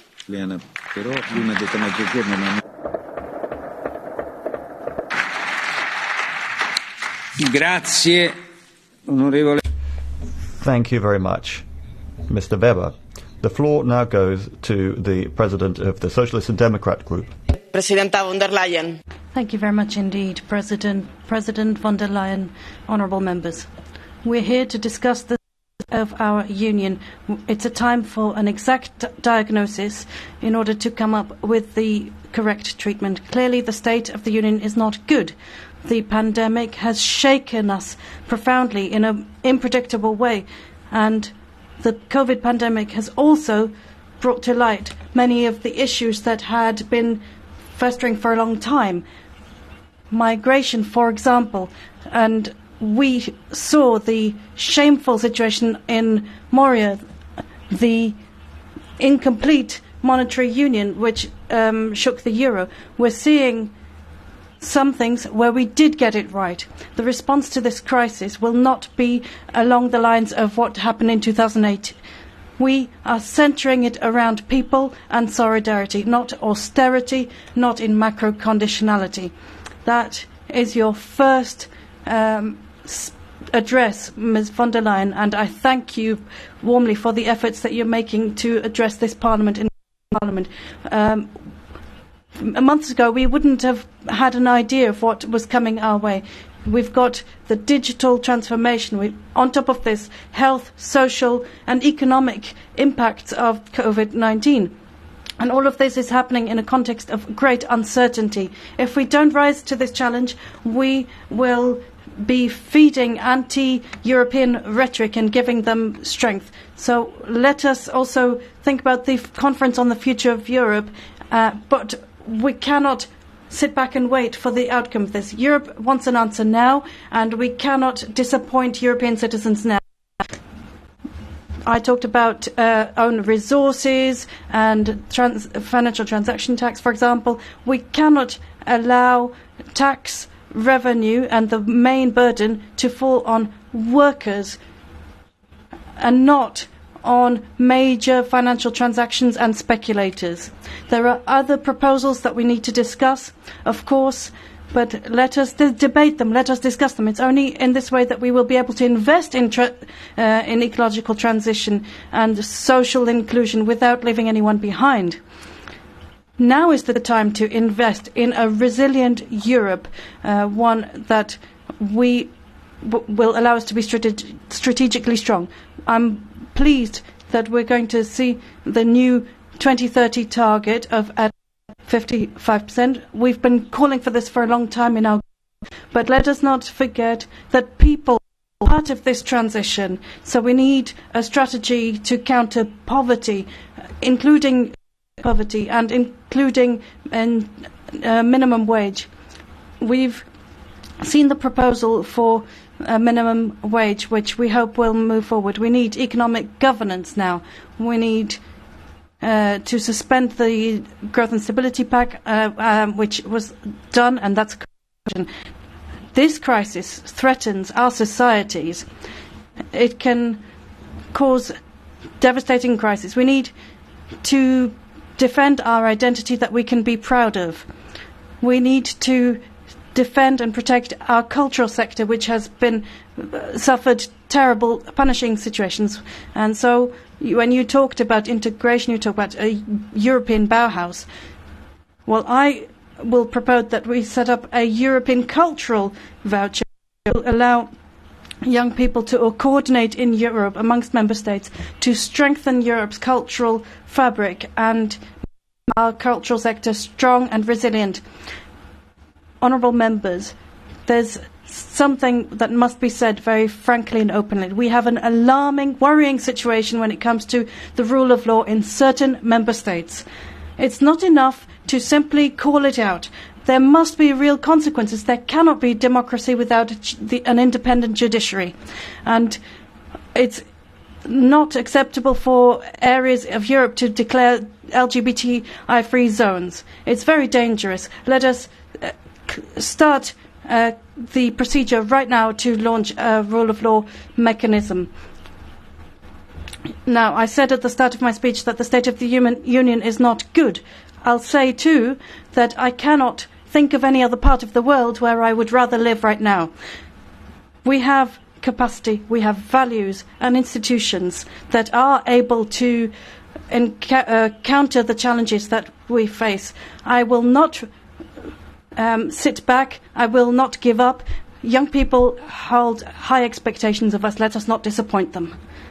Grazie. Thank you very much. We'll now have Dacian Cholos for the Renew Europe group. Președinte, doamnă președintă. Mr. President, Madam President, Europe has made considerable progress in recent months. There is no doubt that the recovery plan is a historic step forward, and it embodies the power of the Union and our ability to overcome crises together. We have started to build a citizens' Europe in the true sense of the word. Has anyone heard from the nationalists or anti-Europeans in recent weeks? Their arguments against our European project have stalled, and they're left with nothing much to say. They want to hide the fact that they need this recovery plan just like every other European does, because they too need Europe. Of course, they will never admit it. However, today it is more and more clear that their national project has no purpose anymore, because Europe has become concrete and does its job. It is now high time to be loud and clear when it comes to our values as well, and not just when it concerns EU money. There is no possible trade-off between a Europe of investments or a Europe of values. Europe is not either one or the other. It be both. Law is not an alternative. It is not optional. It is a key principle for everyone, including for you, President, for the Commission, for the Parliament, because what happened to the trust gained from the citizens in these latest days if in a year or two from now we read articles in the press telling us that the money from the recovery plan or the future budget went into the pockets of those who found for themselves a vocation as autocrats within our union? A weak judiciary in one single member state undermines the credibility of the rule of law in Europe as a whole. The Council wanted more flexibility in the use of European funds. However, the amounts at stake are huge and are debt made in the name of European citizens. That is why the Union's financial interests must be protected from corruption and conflicts of interest. The rule of law is not an abstract issue, and it is your responsibility to stand by the Parliament in this fight, as well as in the fight for own resources for the new budget. This is how we start building Europe. Then every one of our decisions must be made to ensure our citizens gain sustainable prosperity. An important step in climate legislation has just been taken by setting this ambitious objective of a 55% reduction in emissions. And you have reacted to call for impact assessment that we have made. And I would like to congratulate you for that. This is a historical decision. It is very important to have an impact assessment when we make a decision like that. We now expect a digital law that paves the way for independence in terms of processing, data encryption and cloud storage. These everyday technologies will determine the way in which we live in the future. It would be simply irresponsible to rely on foreign powers for such strategic things. And I would like to congratulate you for reserving at least 20% of the budget for this kind of investments. The construction of a green and digital Europe must inspire confidence and not fear. To do this, we must not hinder this with red tape or loss of freedom. We need to create a positive transition towards a new relationship with natural resources through digital, social and economic innovation. Let us build a Europe that does not waver when faced with a British Prime Minister who is losing his bearings, or a Turkish leader who is visibly in a state of nationalist fever, and a Putin determined to sow discord.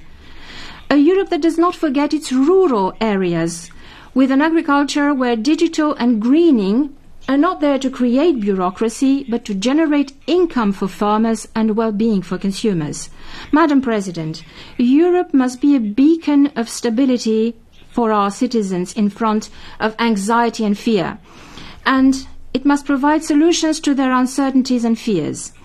We have done this in recent months. We have come up with good solutions, but the crisis is not yet over. Europeans want from us to build a strong, reactive Europe where it is needed. We will only win if we know how to create solidarity through our actions and decisions. Thank you. Thank you very much. Mr. Bay for the IND Group.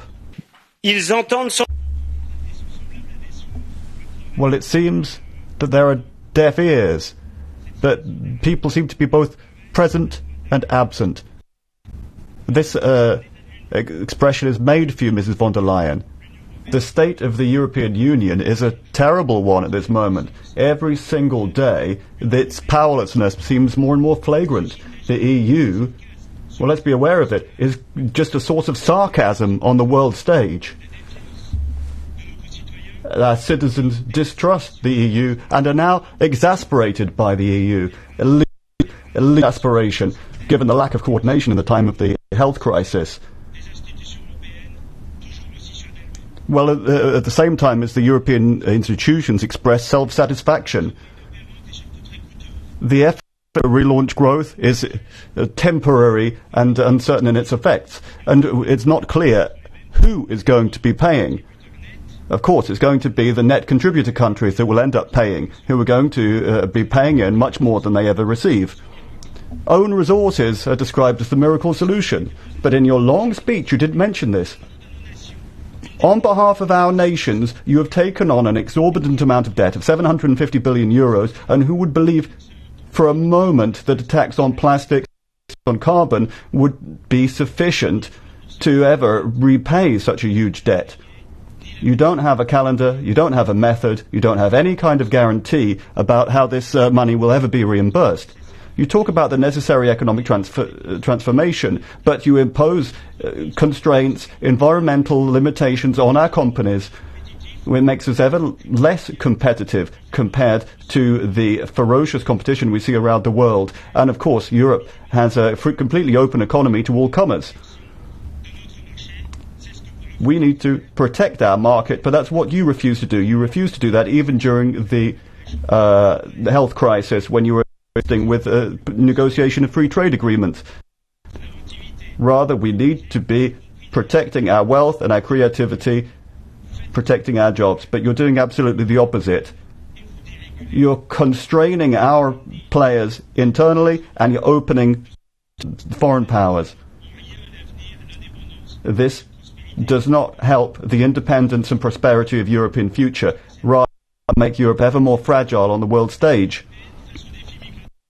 What is Europe going to do faced with the migration challenge? We're hotly awaiting your migration pact. Asylum seems to have become a modus operandi for illegal people smugglers. Well, what about returning those people who don't correspond to asylum criteria? That's equivalent in number to the population of Denmark. But it seems that they're just allowed to stay. This is a lax approach. Humanitarian grounds are always used as being ever more lax in implementing our rules. But what we need is firmness, control of the borders upstream, and return of failed asylum seekers downstream. That's what we need to try and stop the trade across the Mediterranean. And what is the European Union going to do faced with China?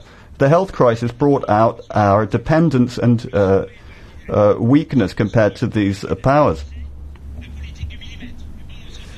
Merkel has got millimeter approaches as our approach to the small steps, but China is striding forward, our airports and ports, and Europe is doing nothing. Nothing on investment, nothing on human rights, nothing at all. It seems that the European Union is trying to play politics, and we're trying to get crumbs with geographical indications and things.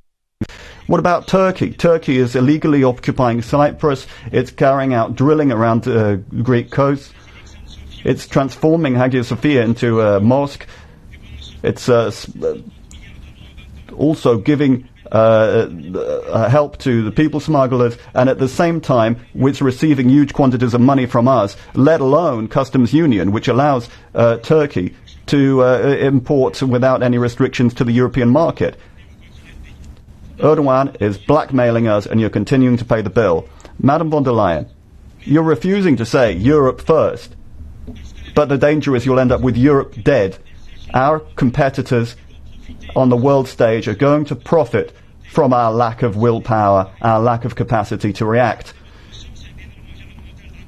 With draconian environmental legislations, you are killing our companies. I hope you're aware of this. You want to receive more and more migrants, forgetting the cohesion of our nations and the security of our peoples. You want to give lessons on the rule of law in our member states who are daring to defend civilization. You talk about human rights to China and Turkey, but you forget about human rights in our own member states. George Bernanos once said that the future is something that has to be overcome, but it seems that Europe lacks the will to do that right now. Presidente Keller. Mrs. Keller, you have the floor on behalf of the Greens Group. Let's try and respect speaking times, please. Dear President, dear colleagues, the state of this union today is defined by our failure at the external borders, by the fact that we let children sleep on the streets, that we refuse to give water to those in need, that we send police against those fleeing from war and violence, that we knowingly let people die and drown at sea. And this is a very shameful state that we're in. It was exactly the historic experience of people suffering from war, destruction and displacement that motivated Europeans in the first place to build the EU. What a sad moment in our common history that we stand idle in the face of so much suffering on our doorsteps. And this shameful situation is our collective responsibility as Europeans. Greece has failed for many years to produce conditions in refugee camps that would at least be acceptable. Countries like Netherlands and Austria that told Greece not to allow refugees on the mainland and actively wanted to see terrible conditions in order that it might deter people fleeing from war and terror. Countries like Hungary that refused to accept anyone in need. But it is also true that the EU itself has turned a blind eye, has not insisted and has given up hope. And I urge you, Commission President, to take up the fight with the Member States, to make it a top priority to help people in need and not to give in to this disastrous state we're in. Let us demonstrate that we are courageous and that we're wholeheartedly European. And we have demonstrated that we can be courageous and lead the way forward towards progress. Together, the European Union will mobilise the means and funds to counter the worst of the economic effects of the pandemic. Proof that we can be a strong union indeed. And the agreement of July has a lot of shortcomings, but the signal of sticking together and finding a solution was very important.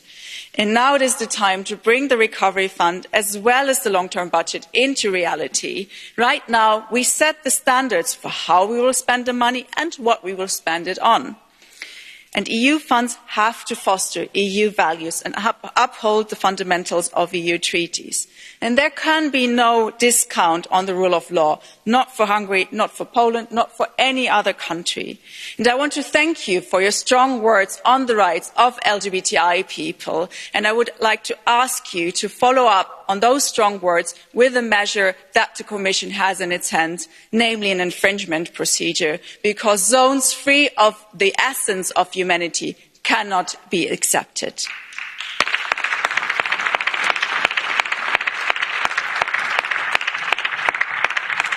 Public money should also not enhance the climate crisis. And this sounds obvious, but unfortunately it is still the case that the EU budget subsidises fossil fuels. And the common agricultural policy, as well as the trade policy, finally need to align with the Green Deal and the biodiversity strategy. For the next 7 years, we need a European climate budget. It is good to see, Commission President, that you have set out a new and higher emission reduction target of at least 55%. We welcome that, and I'm sure there have been a lot of pressures to try to prevent you from doing so. These new targets are an important step forward, but any greenwashing with creative calculations would render them null and void. And even then, we know from a scientific point of view, at least minus 55% would not be enough.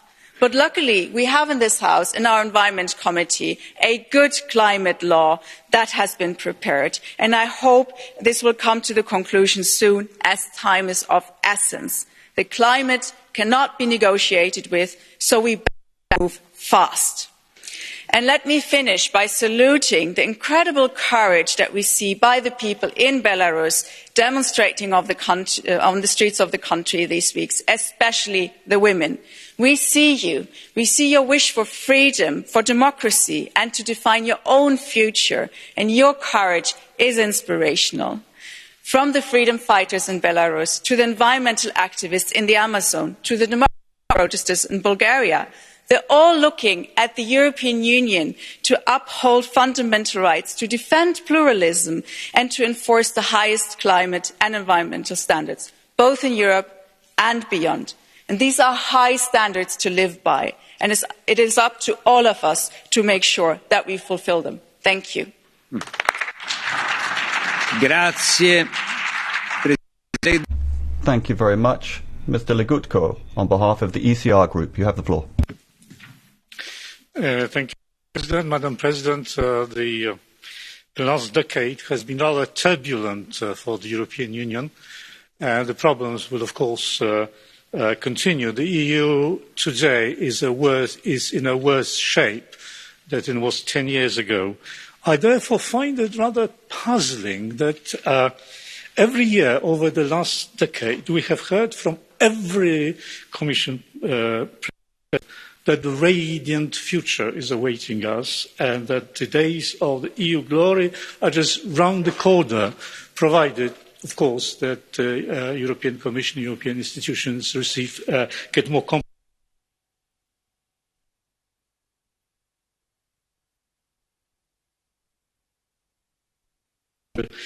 serious. European Health Agency, European Cloud, European Bauhaus. I wonder if the new European architecture will resemble this building. What a frightening perspective. Madam President, the gist statement today was that the pandemic crisis is a good opportunity to launch medical programs, including the Green Deal. I'm sorry to say, but this is bad argument. This is bad logic, and bad logic generates bad policy.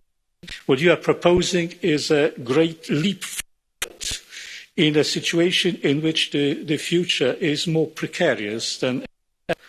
The Green Deal with 55%, why not 60%, is a costly extravaganza animated so by a spirit of environmentalist crusade, not by a sober social and economic calculation. Now, a few words about so-called rule of law provisions. I said so-called because it has nothing to do with rule or with law. The whole idea, as you remember, was an iniquitous trick of the previous Commission in complete disregard to the treaties, in the intention to bully the governments that dissented from the mainstream. It is not what they do, those governments do, because they don't do anything objectionable, but what they are. And the previous Commission let a malignant genie out of the bottle, a genie of political foul play, and they are not interested in putting it back. This so-called conditionality is another step towards complete lawlessness, the prospect which makes the majority of colleagues almost ecstatic. And Madam President, do not be deluded by this sanctimonious rhetoric you hear in this chamber. As usual, behind sanctimoniousness, there is ugly politics and there is hypocrisy. What this rule of law politics amounts to is brutal majoritarianism. The mainstream majority wants to crush every form of dissent. And do not open the door for more instruments of the tyranny of the majority, as you would do it. That was the scariest part of your speech. This is already getting uglier and uglier, wider and more mendacious. The European institutions want to switch off democratically constituted institutions of the nation states. They instigate internal conflicts by endorsing some parties against other parties. This is not your business. You shouldn't do it. This is political arrogance at its worst. Let me conclude. If we continue, if you and your Commission will continue on the current course, the course espoused by many of my fellow group leaders here this morning, Europe will be wrecked. I repeat, Europe will be wrecked, caught in an ideological pincer movement orchestrated by green and federalist extremists. Mr. Juncker will forever be remembered as the Commission President who lost Britain. You, Mrs. von der Leyen, you are not the President who lost the peoples of Europe. I urge you, work with Member States, not with the ideologically driven campaigns masquerading as political groups in this House. Save the European Union from ideology and return it to reality. President Aubry, on behalf of the GUI Group, you have the floor. Monsieur le Président. Thank you very much, President. President von der Leyen, dear colleagues, in order to accurately describe the state of union and to chart the right political course, we need to be clear about the very serious situation which we're in. We need to be very frank when with this crisis, the COVID crisis, the major companies that are making massive redundancies, having got rich off the back of the pandemic. We need to be very clear about the huge inequalities that are increasing. We see the 25 richest numerous amongst them Europeans have seen their fortunes increase by billions between March and May. We also need to be very clear about the crisis in solidarity in the EU. We have a small number of tax havens that are pillaging from their neighbours by organising industrial scale tax evasion. We also need to be very frank about the ecological crisis. There are more and more warning signs. We see increasing wildfires, heat waves occurring more and more. Just this week, in fact, We see biodiversity plummeting. We need to be very clear when it comes to the moral crisis that faces us. The EU needs to take a cold, hard look at the situation it faces, the flames in Moria. We need to be frank about the rule of law, something that is fracturing the EU. Poland and Hungary continue to tread the path of authoritarianism where minorities are in danger. This disparity is something that is terrible from the Commission's perspective. This crisis you appear not to see are affecting millions of men, women and children. These people were not able to elect you, but they do expect clear responses. There is uncertainty here. It is a privilege of leaders. It is unfortunately the daily life of our citizens. They don't just want to hear empty slogans. They cannot put up with any more of these contradictions. You have announced a new objective for reducing climate emissions. 55% you announced with a lot of pomp and circumstance, but we are well under 55% have been scientifically identified to respect the Paris Agreement. So how dare you weaken this objective further by then taking out emissions from carbon that are absorbed by carbon sinks, such as forests. In order to save humanity from the threat of climate change, we have to properly reduce our emissions, not just fiddle the numbers. You've talked about industrial sovereignty and independence, but you are still negotiating free trade agreements with Mexico, China and Mercosur, amongst others. You say that you will review the budgetary control mechanism, but at the same time, countries that benefit from the recovery plan will have to put in place many reforms based on austerity that nobody wants to see. You talk about resilience, new indicators for progress, but you are still focusing on costs. No one is fooled by this. It's the same thing time and time again. Free trade, competition, austerity, these policies that have led us to the border of the abyss. In order to tackle the challenges that face us, we have to change everything. Our only focus should be the environment and social aspects. We need proper public planning, huge investment in transport infrastructure, putting in place insulation in buildings, for example. We need fiscal justice. We need to tax those people that have benefited from the crisis, those with the largest fortunes, and the end of tax havens in Europe.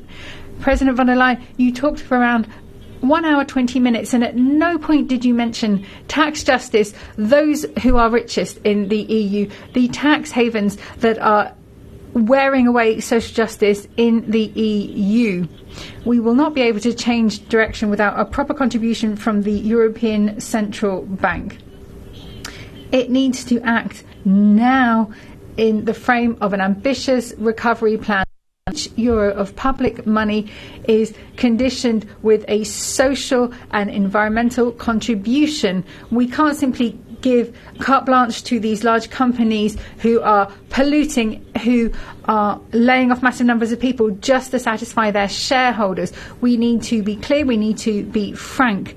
This huge transition isn't going to just happen by magic, by us just hoping for the best, hoping that the market will magically sort out what it has destroyed. President von der Leyen, if you really want to move out of this period of uncertainty, you have to accept to change the old paradigms. Thank you. Grazie. Thank you very much. Mrs. Ferrara for the non-attached members. Grazie, Presidente. Thank you, President. Well, these have been difficult moments for the economy, health and the labour, and the EU has responded with large funds to be used for unemployment benefits and for the environmental and digital transition. But the problem is that the time frame is the issue. The clock is ticking, and we need to ensure that this recovery is an opportunity for many and not just for few. The Five Star Movement hopes that the Green New Deal will only be investing in renewable energy without enlarging this to the fossil fuel lobbies. The proposal on the minimum wage in all EU countries is a good one, That's a proposal that the Five Star Movement has been supporting for some time, including in Italy. Carbon tax and the financial transaction tax, well, that's not going to be enough. Are we going to be asking for more money from member states, or are we going to be asking citizens for this money? We need to ensure that we have mechanisms that are automatic for migration, so that we have an equal balance of the burden among member states. For the environmental and digital recovery, the citizens want facts, not just fine words. Thank you very much. Now that we've gone round the group presidents, we'll hear again from President von der Leyen. You have the floor, madam. Thank you very much. So, listening to extreme right shows again that there's a fundamental difference at looking at the human being and the individual. We are convinced that each human being has a solemn dignity that can never be touched, independent where this individual does come from. And obviously, the extreme right has a different view. There are different types of human beings, them and us. And they have to be confronted with hate. But hate has never given any good advice. So we will always insist on the fact that this makes you angry. This makes him angry because we got him on the point where he sees that we are on a different soul, what that is concerned. And that is democracy. That is democracy. You have to bear with that. He cannot bear with the contradiction that you are preaching hate and we want solution and we want a constructive approach towards migration because it will be with us. And therefore this is a right moment for a fresh start on migration. Two numbers. Every year about 2 million people do come to Europe. 2 million. And 140,000 refugees. So we should be able to manage that. 2 million people are coming to Europe. There's a good reason by Europe, because Europe is a wonderful continent that offers a lot of opportunities. And this is normality. And on top 140,000 refugees last year, we should be able, we have to be able to manage that. And therefore, we will put forward the legislation next week. And there will be time to discuss it. The rule of law, with the new report we will put forward till the end of the month, the Commission is taking the most systematic and the most comprehensive approach to the rule of law in our history. Because never before we've looked in detail at these issues across every country. Not just on the judiciary, which is important, but also on anti-corruption, media landscape, institutional checks and balances. And the report that will be published before the end of this month will face many, or will show many challenges. And then we will have a broad debate here to really confront that. And if it's necessary, and we do need new instruments, new tools, well, let's address it. This is what we're here for. That's why we do politics here. So that is a chance to move forward on that subject. Sie haben die Next Generation EU erwähnt. You mentioned Next Generation EU and the issue of jobs and the idea of each euro being spent just once and the need to move forward on the digital agenda. That's why 20% of Next Generation EU will be earmarked for digital technology investment. And that's very important. We have a clear plan for 2030. We've set up targets. We have plans for infrastructure, data, technology. We've got laws that will be put forward. Now is the time for us to move ahead with digital technology in Europe. And someone said quite rightly that with the huge investment ambitions under Next Generation EU, we need to be responsible the way we allocate them in a way that's responsible and efficient. Ladies and gentlemen, I listened to you and I must say I don't share the gloomy vision of the world that you portrayed. I am a person that wants to look for hope and seek optimism and solutions wherever possible. Of course, we are living in very difficult times.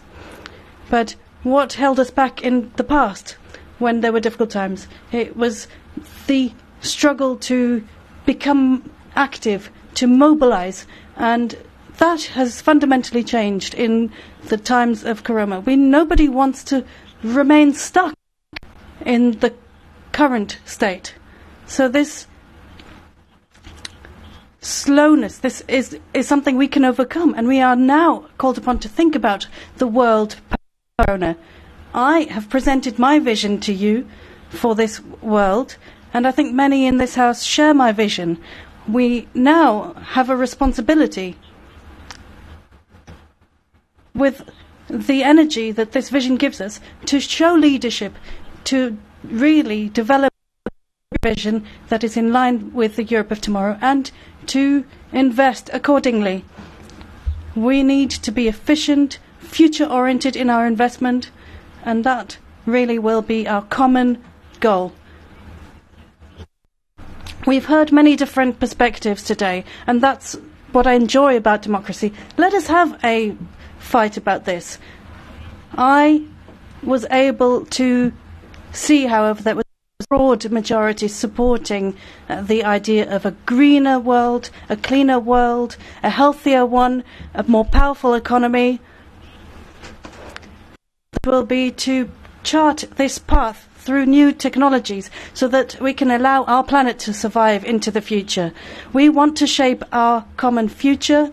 We're not seeing doom and gloom, the end of the world. We're seeing progress for new solutions to be found. Let us work on this together. Thank you very much, President. I'll now give the floor to Michael Roth on behalf of the Council. You have the floor. Thank you very much, President, ladies and gentlemen, Commission of the President.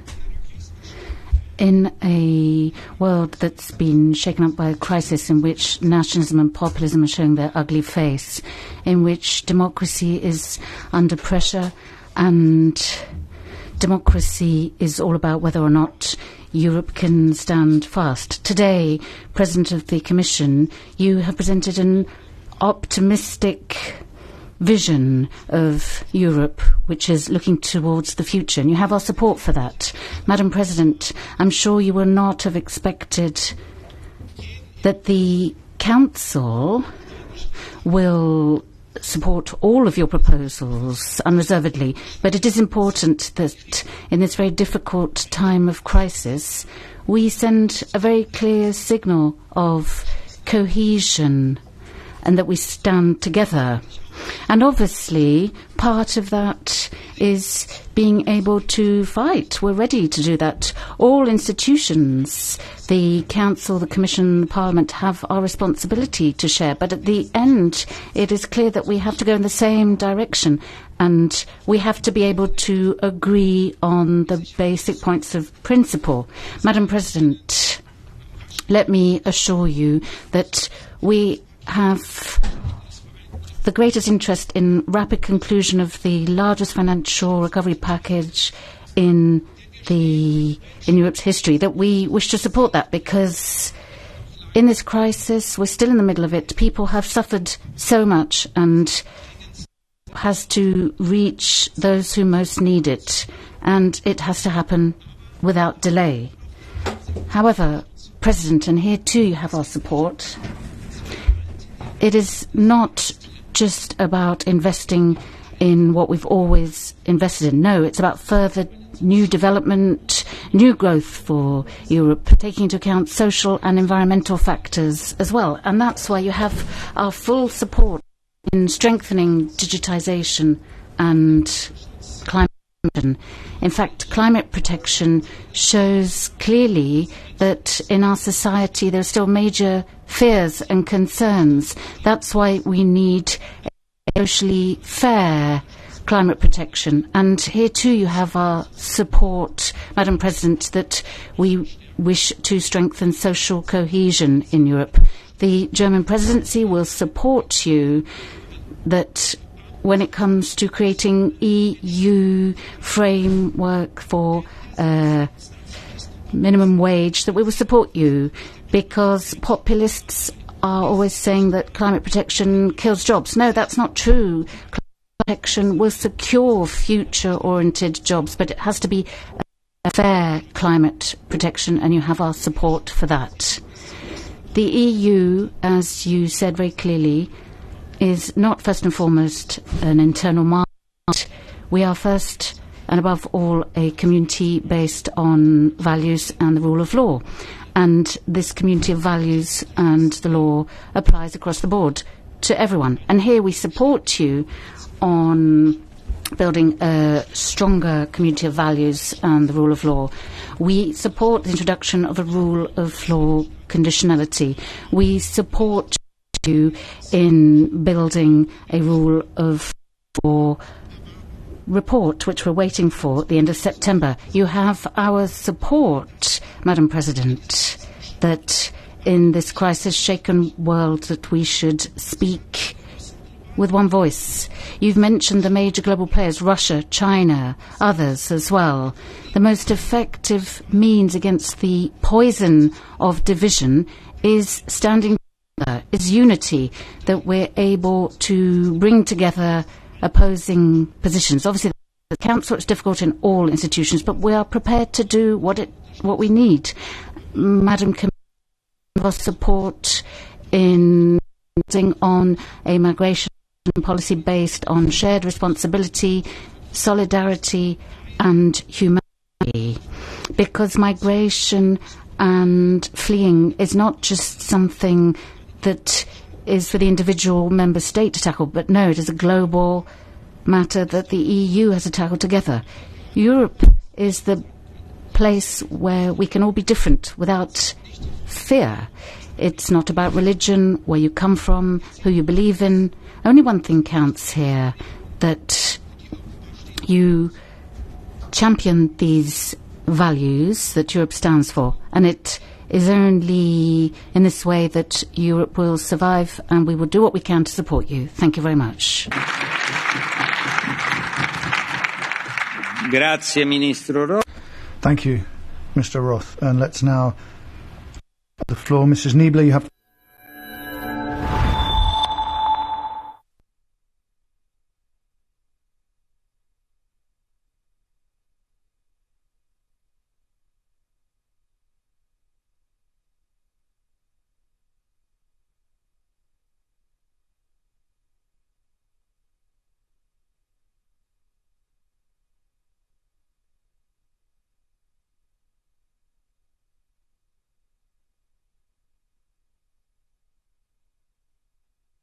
We have to make sure that our companies are led through this crisis, because our companies produce jobs, they help the social fabric to survive, and they help cohesion and prosperity. If you look at what's going on in my region, this is something that's reflected in the rest of Europe. We see a loss of jobs that is alarming. 10,000 in MRN, Airbus is cutting jobs, the airports are being cut back. The industrial fairs are not being attended. We are seeing the crisis at its worst. Everybody's gone down to the lowest possible pilot light stage. So I think with this plan that the Commission's come up with, it's a very important initiative. But what's also important is when we look at further regulation and further red tape for our companies, we have to make sure that when it comes to, above all, the SMEs and family companies, we need to hold back on too much red tape. I do share ambitious climate goals, but it comes down to the detail, doesn't it? And I would call on you, Commission President, and the rest of the Commission to make sure that you apply the mechanisms in applying the Green Deal and the climate protection measures, which will be successful for Europe. Use market measures, use further ETS, use technology neutrality. We can't just electrify and find a solution. We have to help our SMEs. COVID-19 is a crisis, and our policies need to be adjusted to this particular crisis. Thank you.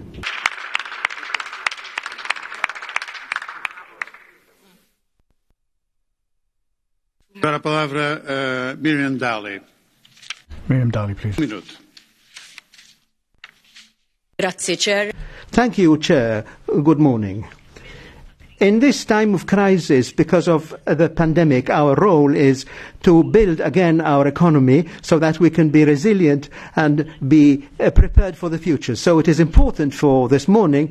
I heard you talk about the digital agenda and also the climate agenda, which is very important. If we really want to to reach carbon neutrality by 2050, we have to act today. It is positive that the Commission has presented its plan so that until 2030 we are going to reduce our pollution by at least 50%. Our political group are committed to ensure that no loopholes are introduced to water down this target. A second thing is health. We need to have more competencies in health. We must be sure that there should be no reduction on such an important chapter. And migration. Even migration, we need to find a pact that should be stronger and in innovative solutions. Yesterday's solutions will not work today and will not work for tomorrow. We need to see that we can have the tools that with them we can face the challenge. Thank you. Muito obrigado. Tem agora a palavra Malik. Thank you. Mr. Asmani, now you have the floor for 2 minutes. Yes, thank you. Dear Madam President, I think we can all agree it has been a turbulent first year for this Commission and for us all. You and your team started this mandate with high ambitions. But then the world was faced with perhaps the biggest health crisis in our history. COVID-19 began to spread in Europe, and everything came on hold. Now that we have overcome it, this first shockwave of this pandemic, we have to pick up our moment again. Not just to overcome this health crisis and protecting and creating jobs, but also by moving forward on other priorities. Take, for example, the awful scenes in Camp Moria last week. You were already referring on it. This is not the moment to look away, to kick the can that's called migration policy down the road once more. This is the moment we have to decide. What is happening on Lesbos is unacceptable. And we have a European responsibility to put place in a sustainable migration policy, so that we can avoid unnecessary suffering, so that we can regain control on migration. And I'm glad to see that the Commission will present proposals next week. Last year, you said in this House, our greatest achievements have always come when we are bold. And my question will you be bold now? Secondly, the rule of law. How can we lecture other nations on the respect for rule of law when the rule of law is no longer respected in part of our union? Rule of law can never be compromised. These are your words, and I share them. What will you do to ensure the EU remains a credible ambassador for rule of law in the world? Are you standing next to us to have a rule of law conditionality in our new budget? We have an obligation to our voters, to our citizens of the EU, to deal with this and other challenges. The green transition, but also the digital transition. They are equal for me. They are going hand in hand. Our foreign policy response that needs to be stronger and bolder. In order for the EU to become the geopolitical actor you yourself spoke last year. We have to show the courage to focus on these priorities and set the wheels in motion. Madam President, this year is going to be a real test case for you and your team. I ask you, are you up for it? Ready with renewed energy? Thank you very much.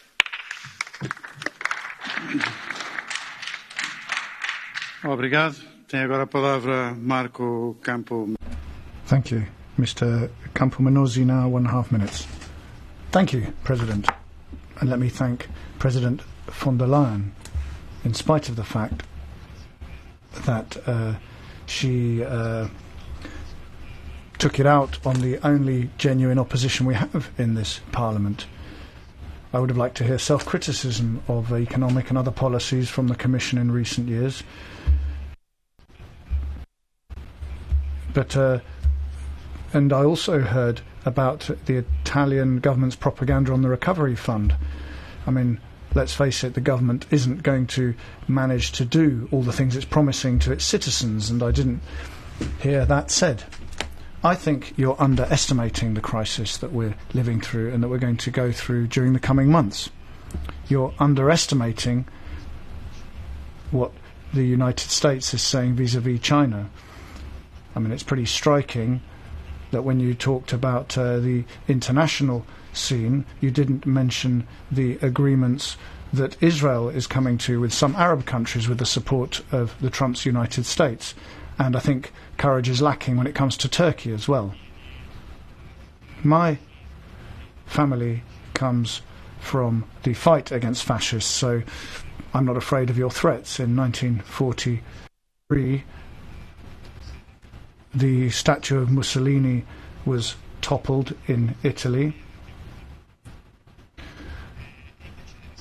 And so those really were major times. Mr. Weber mentioned the leader of my party. Well, yes, Matteo Salvini is a genuine Italian patriot. He defended the borders of Europe. And on the 3rd of October in Catania, he will be facing a courtroom. Well, if that's your idea of democracy, then I'd rather be subject to your attacks. And don't worry about responses, you'll find them from me and the citizens who stand behind us. Thank you.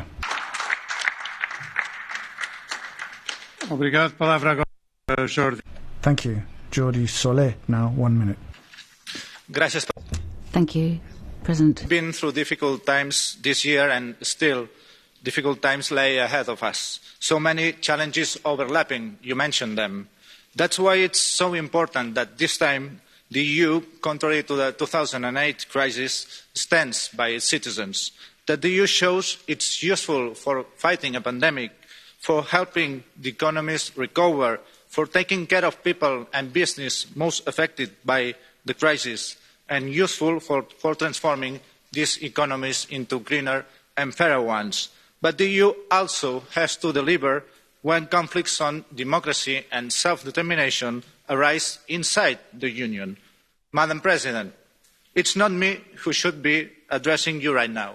It should be Oriol Junqueras, elected MEP and one of the Catalan political prisoners shamefully behind bars for now almost 3 years.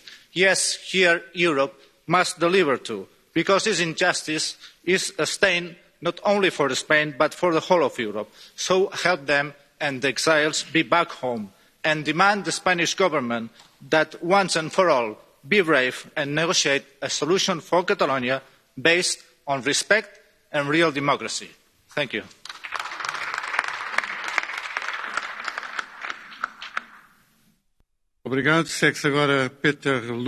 Mr. Lundgren now, 1 minute.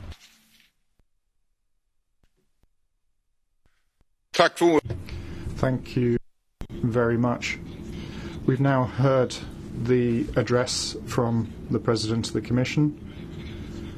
For me, it was very similar to a very extreme left representative, where there's very clear a manifestation that our views are the ones that are the right ones. If you dare have other views, then you're going to be stamped, pigeonholed as extreme. So I wonder, as a Swedish citizen standing here before you today, why should we join in and pay for all of this? Why should Sweden borrow money and lend money to other EU countries without getting anything in return? Well, it's a version of the truth, because we certainly get the debts that we will have to pass on to our children and our grandchildren for many a long year. We have big problems in Sweden with bomb attacks and shootings, as in other countries. In Germany, for example, I think we all remember Chancellor Merkel's speech, Wir schaffen das. No, we can't. You have just as many problems as Sweden does, and the longer you insist on this United States of Europe, there'll be more and more referendums going against being members of this club. Thank you. Mr. Willumsen, now 1 minute. Kære kommissionsformand, Ursula von der Leyen, President of the Commission. Now, obviously, with we're seeing fires, we're seeing terrible effects of global warming. We need climate action. We have to act quickly if we do not want the crisis to get completely out of control.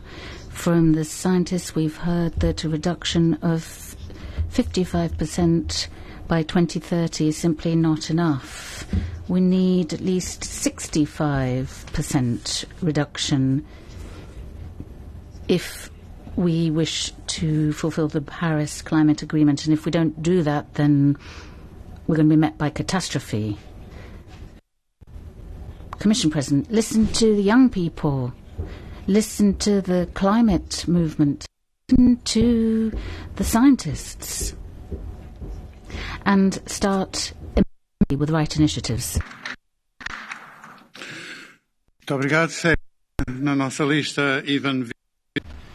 Mr. Sinchik, now 1 minute, please. Thank you, Mr. President. Dear colleagues, peoples of the European Union, the economic crisis of our time has been knocking on our doors. Tens of millions of people are being threatened by poverty, hunger, and civil unrest. It's high time we do something. You have left over 100 million people after the last crisis in 2008 in poverty. How many do you intend to live in poverty after this crisis? I'm hereby inviting you all to implement universal basic income on all Europe. I'm ready to do whatever to prevent my fellow Croatians and other nations of the European Union from going bankrupt. If we fail at this, if we don't make it, then the Europeans will be on the breadline, stripped from everything. I'm asking for no charity. I'm asking to give people back what was taken from them by unjust, by artificial crisis, and by bad policies. Many lives have already been ruined. Let us not ruin the lives of our children. Let us take this responsibility. Thank you.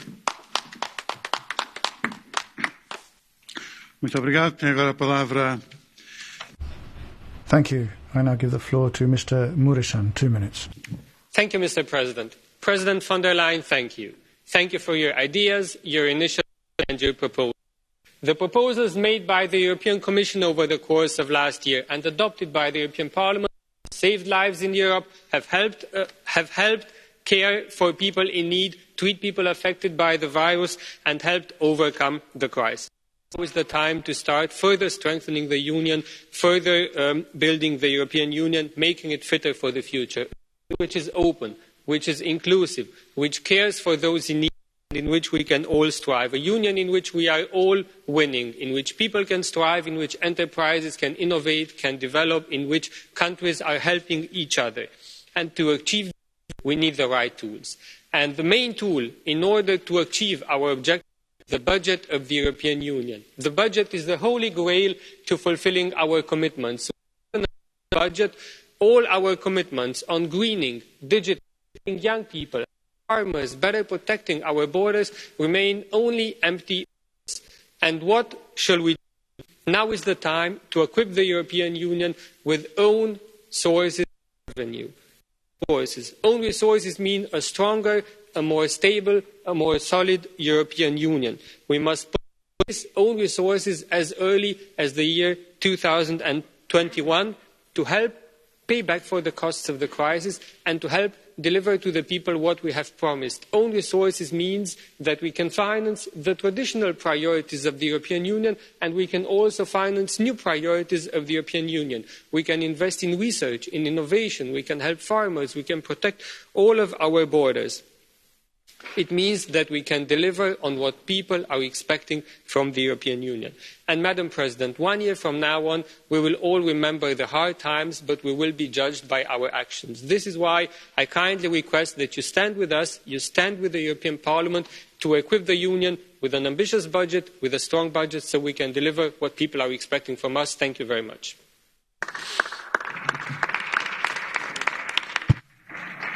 Muito obrigado. Segue agora Henrique Andrieu. Thank you. Mr. Andrieu, 1 minute, please.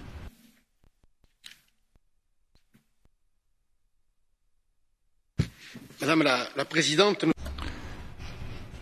President, this is a key moment for the future of Europe. As you've said, if we want to remain a key player on the international chessboard, we need the resources for that, for today and for the future. We need our recovery plans to show solidarity, and also the recovery fund shouldn't hide the weakness of the future MFF. We need a strong MFF, multi-annual financial framework. We need appropriate financial resources, and we also need the establishment of own resources, first and foremost the financial transactions tax.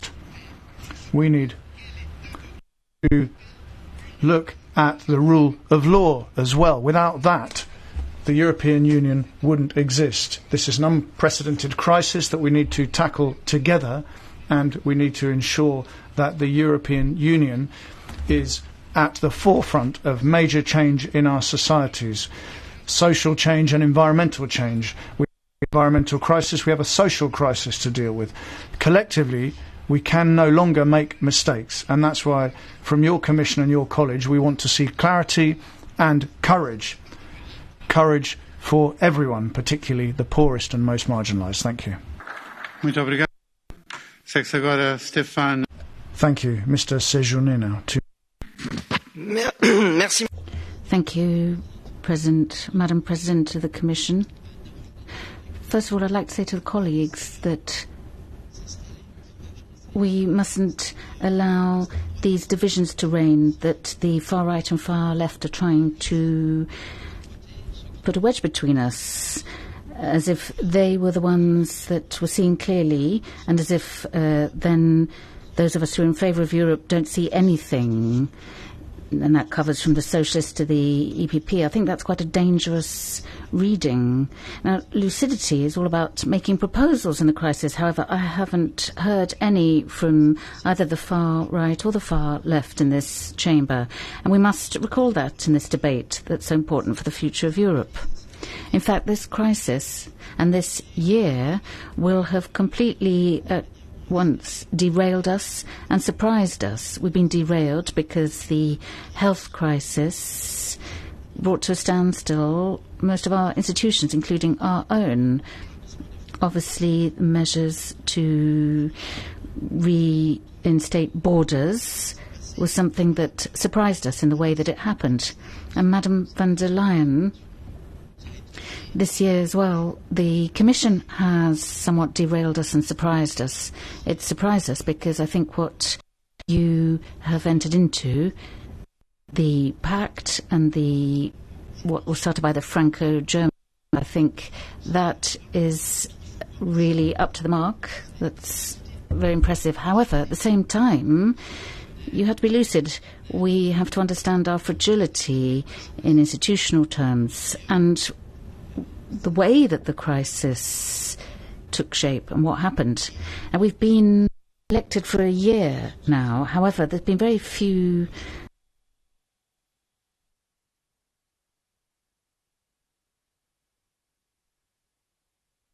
Parliament would have to wait for a year before seeing any bills before it. So, today, with your words, what I've heard is that you wish to move forward as quickly as possible to move on and press on with the reforms, and I do hope that that will be the case. Thank you. Muito obrigado. Agora, Gerolf. Thank you. Mr. Annemans now, 1 minute.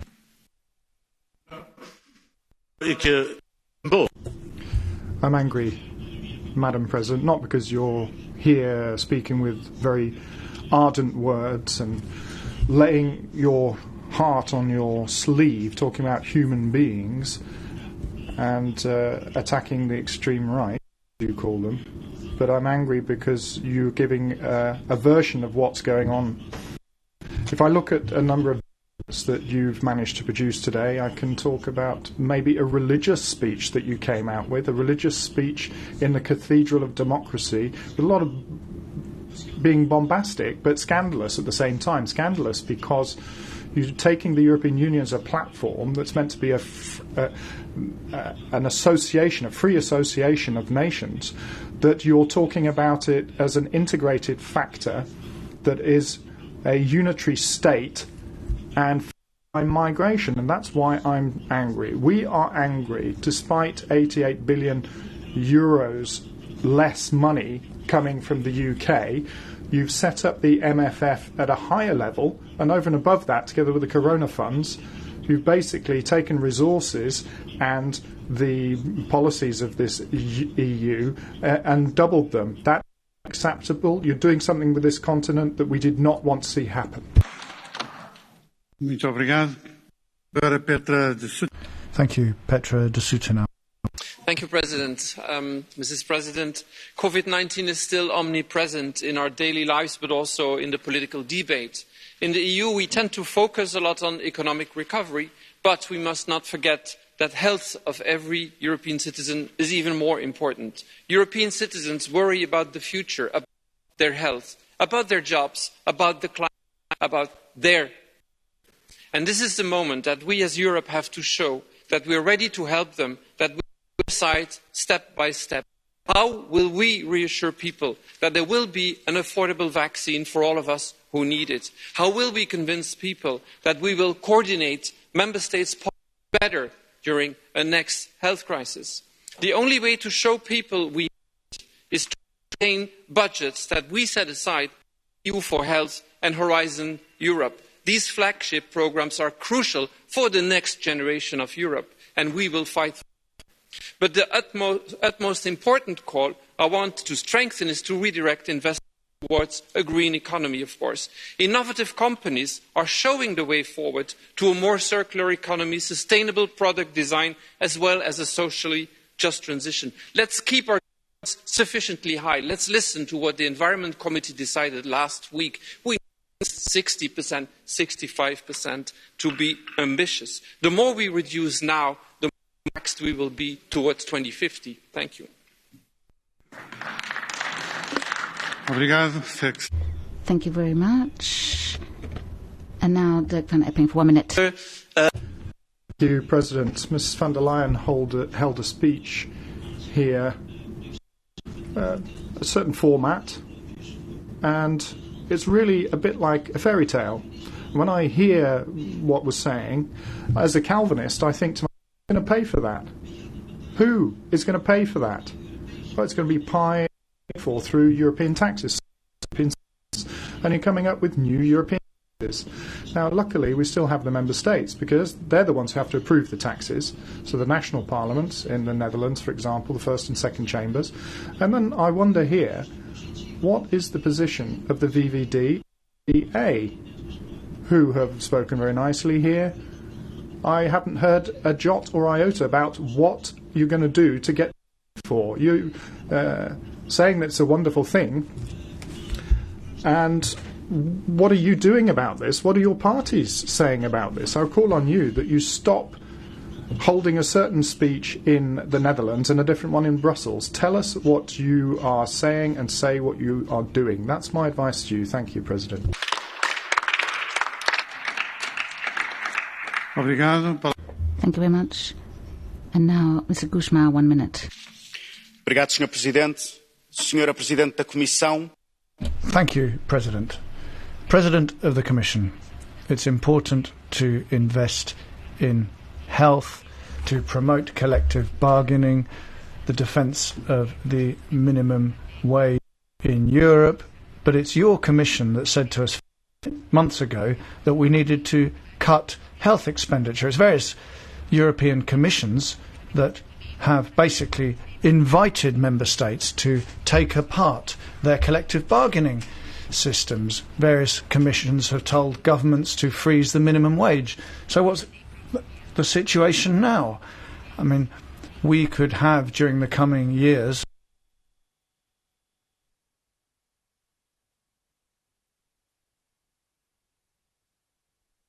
just simply random ideas that you're putting out there, but you'll actually push governments to do the opposite via your technical teams.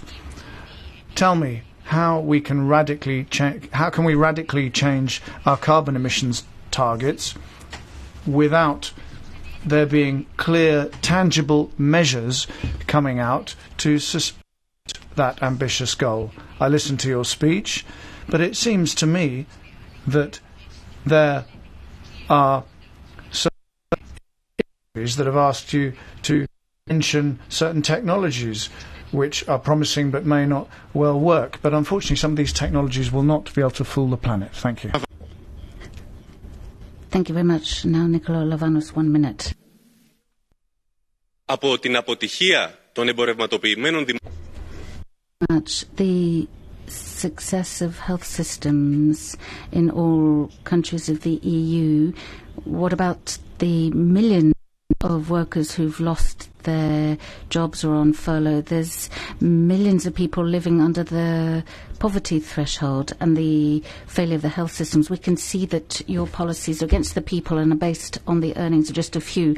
We want to strengthen European society against our competitors, but now you're putting more taxes on the people who are calling for own resources, whereas the recovery plan just seems to be pressing for companies' success. Now, the people have paid a big price for your development in the crisis, and they will not accept the weight of memorandums and new recovery plans. People are going to champion their rights against the strategy of the Union, the governments and monopolies that you want.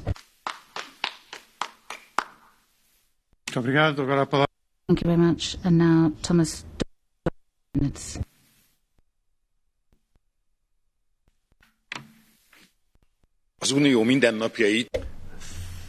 you, Mr. President. Instead of mutual trust, our European Union is heavily divided internally. These internal divisions a bearing on the lives of hundreds of millions of Europeans. The EU no longer has a leading role in the world due to this. To face this problem, these internal divisions, then we will never be able to really fulfill our objectives. Divisions make us weaker. I have 3 suggestions to end this. First, we have to put an end to this Cold War against the member states and double standards we are using. It's painful when a member state who tries to protect its citizens, others attack this member state in the back with lies. Secondly, the Commission should proposals to end these internal divisions between the institutions of the European Union. All citizens of member states should work freely in other member states and should really enjoy the freedom of employment all over the European Union. We expect a proposal from the Commission to end legislation which puts SMEs from Central and Eastern Europe at a competitive disadvantage.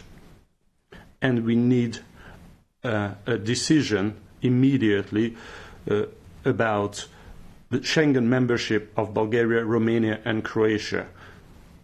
The citizens of countries are still excluded from the Schengen system. We must put an end to this. This is a sad symbol of our region. And thirdly, the European Commission should come forward with new legislative proposals, climate change, the social pillar and immigration, to avoid more division and ideological debate, and instead have proper solutions which are supported by many. Thank you.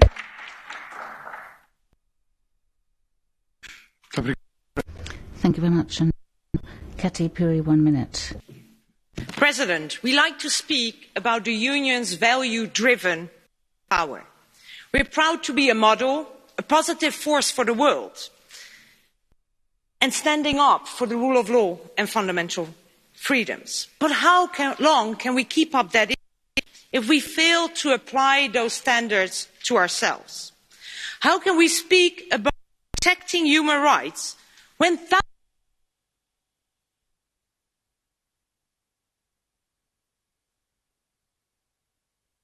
hear frames being used like protecting frontline countries and our borders? I believe we have forgotten who the real victims are here. And how can we speak about supporting the fight for democracy in Belarus when we do nothing when our own member states are turning into democracies? The next EU budget will have an insurance policy against our own autocrats. President von der Leyen, we expect you to protect our citizens, but also to protect our values. Thank you. Thank you very much. And now Guy Verhofstadt for 2 minutes. Merci beaucoup, Monsieur le Président. C'est dommage que Monsieur... Thank you very much. It's a shame Mr. Bay, who isn't here, is happy to lessons to everybody, even on the financing of the Recovery Resilience Fund, at a time where himself, Mr. Salvini, Ms. Le Pen, their Austrian friends who get money from Putin, maybe he could actually work out paying money to Mr. Putin. As personally, I find it a scandal that people like this are trying to give us lessons that they are getting money to destroy the European Union. Maybe that's what he's doing, I assume, because he's not here. Mrs. von der Leyen is the following. My proposal is that you repeat this 75 minutes of yours liked a lot, also in the Council. Because, let's be honest, half of the issues that you raised are in fact blocked in the Council. When we talk about migration, the tragedy in the Moria camp, that's the consequence of the impossibility to reform Dublin, to reform the migration policy. When we are talking about Belarus, it's 40 days after these elections have been stolen by Lukashenko, and we are not capable to put sanctions on the table. 40 days later. When we're talking about Turkey drilling in the East Mediterranean, in Greek waters, no sanction, no action at all. When we talk about Hong Kong, when we talk about the minority of the Uyghurs, yeah, words, yes, but sanctions, no, action, no. And when we talk about the rule of law inside the European Union, let's be honest, it's 5-6 years that we are talking about here in Europe and in the European Parliament. There is no sanctions against these authoritarian regimes.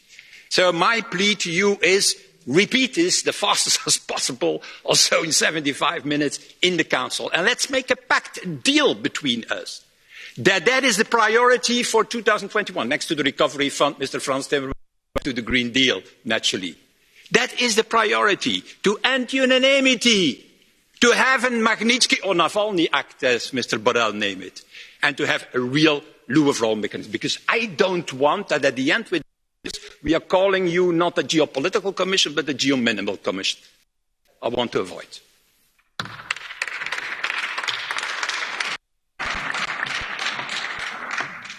Obrigado. Thank you very much. And now, Madam Huhtasaari, 1 minute. President, Madam von der Leyen is wrong. EU did not succeed. EU broke the rules.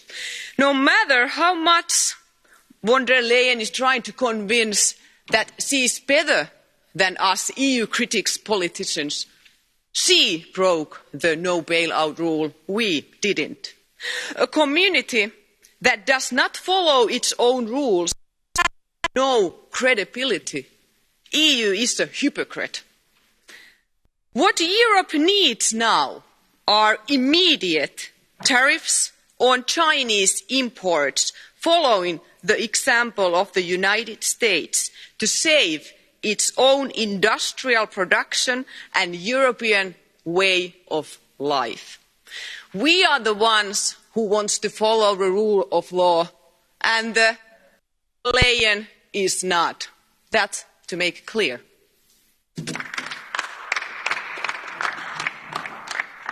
Thank you very much. And now David Comin for 1 minute. Merci, Madame. Thank you, President. Friends, in your speech, that it was fortunate that we were digitally connected during the crisis. I was thinking about that, and also, fortunately, we had people working in what we call everyday jobs, nurses, waste disposal people, etc. And as you said, for those people, work doesn't pay. For others, work does pay.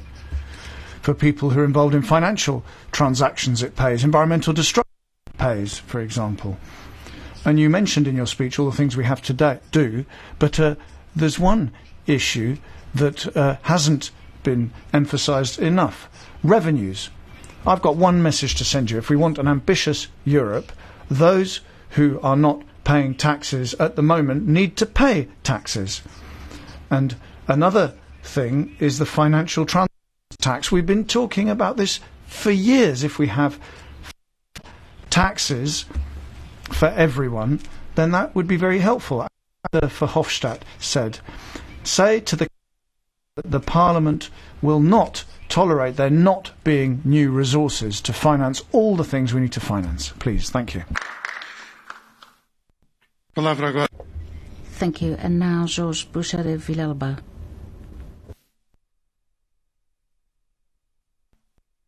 Comment?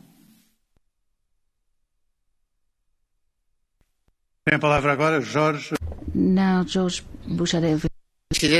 Thank you, President. Resilience, sustainability, Europe, Digital Europe, the Green Pact, Europe 2030, more competences for the EU, more European laws, more European tax, and now a coordinator against racism. This is blah, blah, blah.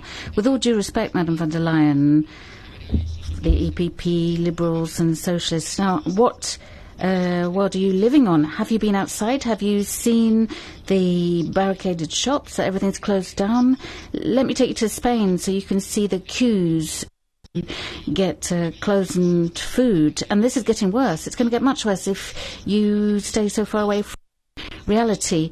If you keep talking about progress, socialism, migration. Now, if Brussels is from reality, that's going to impact the whole of Europe. Now, you need to defend our industries, our families. You need to protect the rule of law and protect our external borders. It's about Europe of the nations and voluntary contributions. You ended your presentation with long live Europe. Let me end my speech by saying long live the nations, long live European peoples. Thank you. Thank you. Chris McManus for 1 minute. Thank you, Chair. Commission President, in 2016, Sinn Féin MEPs warned this Parliament about the threat Brexit caused to the Good Friday Agreement. Little did I realise that 4 years later, I would be doing the same thing. We have long experience of the British establishment. We know that they don't care about Ireland, north or south. We know that they renege on their commitments. They have continually reinterpreted, misinterpreted and ignored the Good Friday Agreement to suit their own domestic political agenda. Now you are learning what we have known all along. They cannot be trusted. The British legislation is not only a breach of the withdrawal agreement, it is a full frontal assault on all aspects of our Good Friday Agreement. We look to you all in Europe to help protect our agreement, our peace process, and to help us escape from British misrule. Thank you.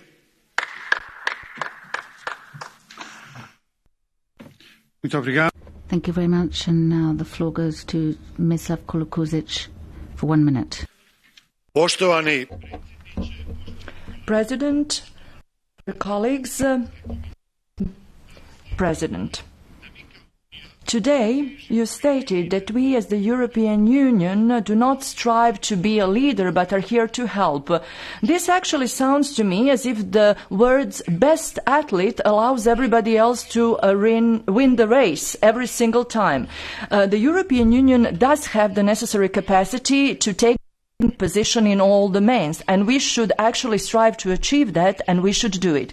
You spoke about the rule of law. However, I think it is terrible that the European Commission is the one breaching the provisions of regulation on the visa regime. For years, reciprocity principle hasn't been applied when it comes to the USA, and the USA still requires visas for member states of the European Union. We are behaving like mice, and we should be lions and respect our own regulations. Thank you.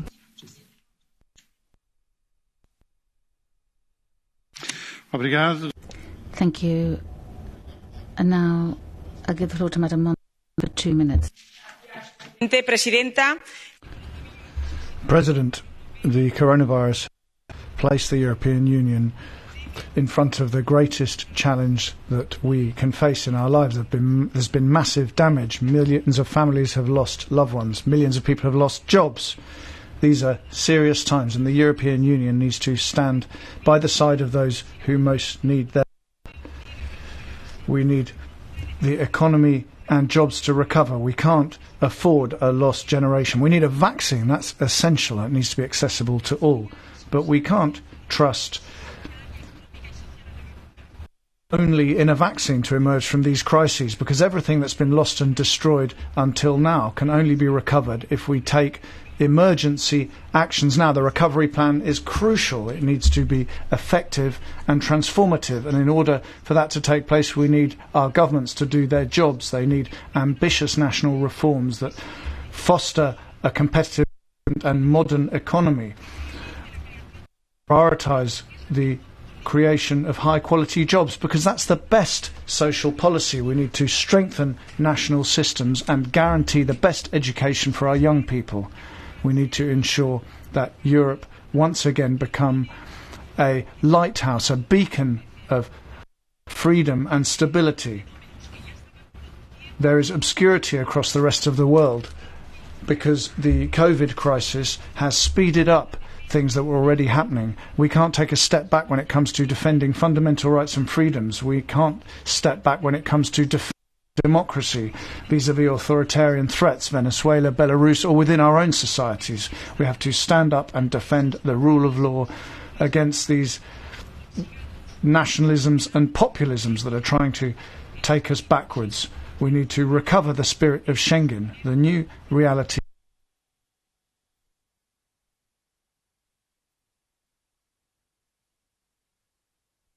Thank you very much.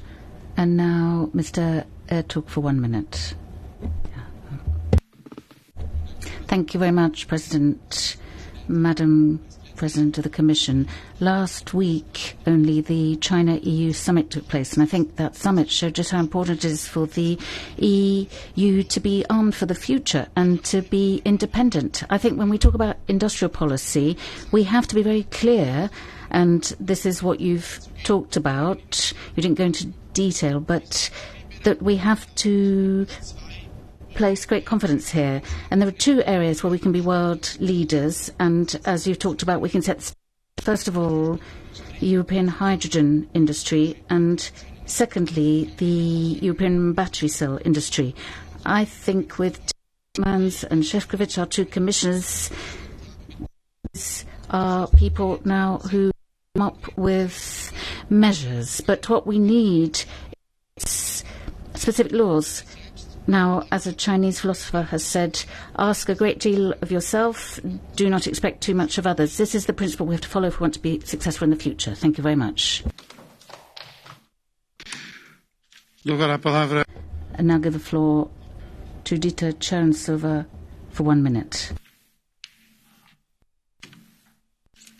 Thank you, Madam President. Today we are in the hurricane called COVID. Very soon we will be in the hurricane called Brexit. Both will test the European Union, our society, our economy, and the face of our citizens. This is why we need strong leadership now. A strong EU that helps citizens, that keep European businesses safe. Something that citizens have been waiting since the spring. The Commission does not need new powers to do it. Let's exploit its existing ones. You must accelerate your actions, further grant aid, exceptions to our industry. Now is really not the time to burden them with the new regulations. President, the EU economy is a ship in a hurricane. We need a captain to navigate us safely to shore. I hope you will be the captain. Thank you.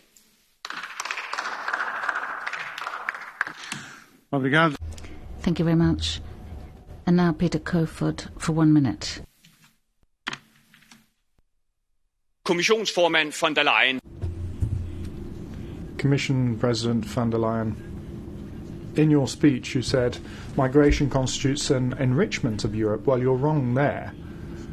People coming from the Middle East and Africa, these people are not enriching Europe at all. In my home country, in Denmark, that's not the case, neither anywhere else in Europe. We've seen an increase in crime that's come with this, an increase in I think the Commission and the previous Commission are not standing up to their responsibilities on this European continent. But there's one thing you were right about. There is a them and there's an us. And in this House there's also a them and us. There's an EU elite who for years has been trying to fix our borders, to fight our right to defend our own borders, and then there's a we and us. And whatever the cost, they want to defend the continent and put it in a better situation than the one we inherited it in. Thank you. And now Giegel for 1 minute. Frau Präsidentin. President, you said that you wouldn't tolerate the breaking of European laws.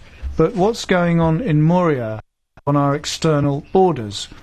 In Moria, the refugee camp burnt down, but that is an external border where European law and European values are up in flames as well and have been for years.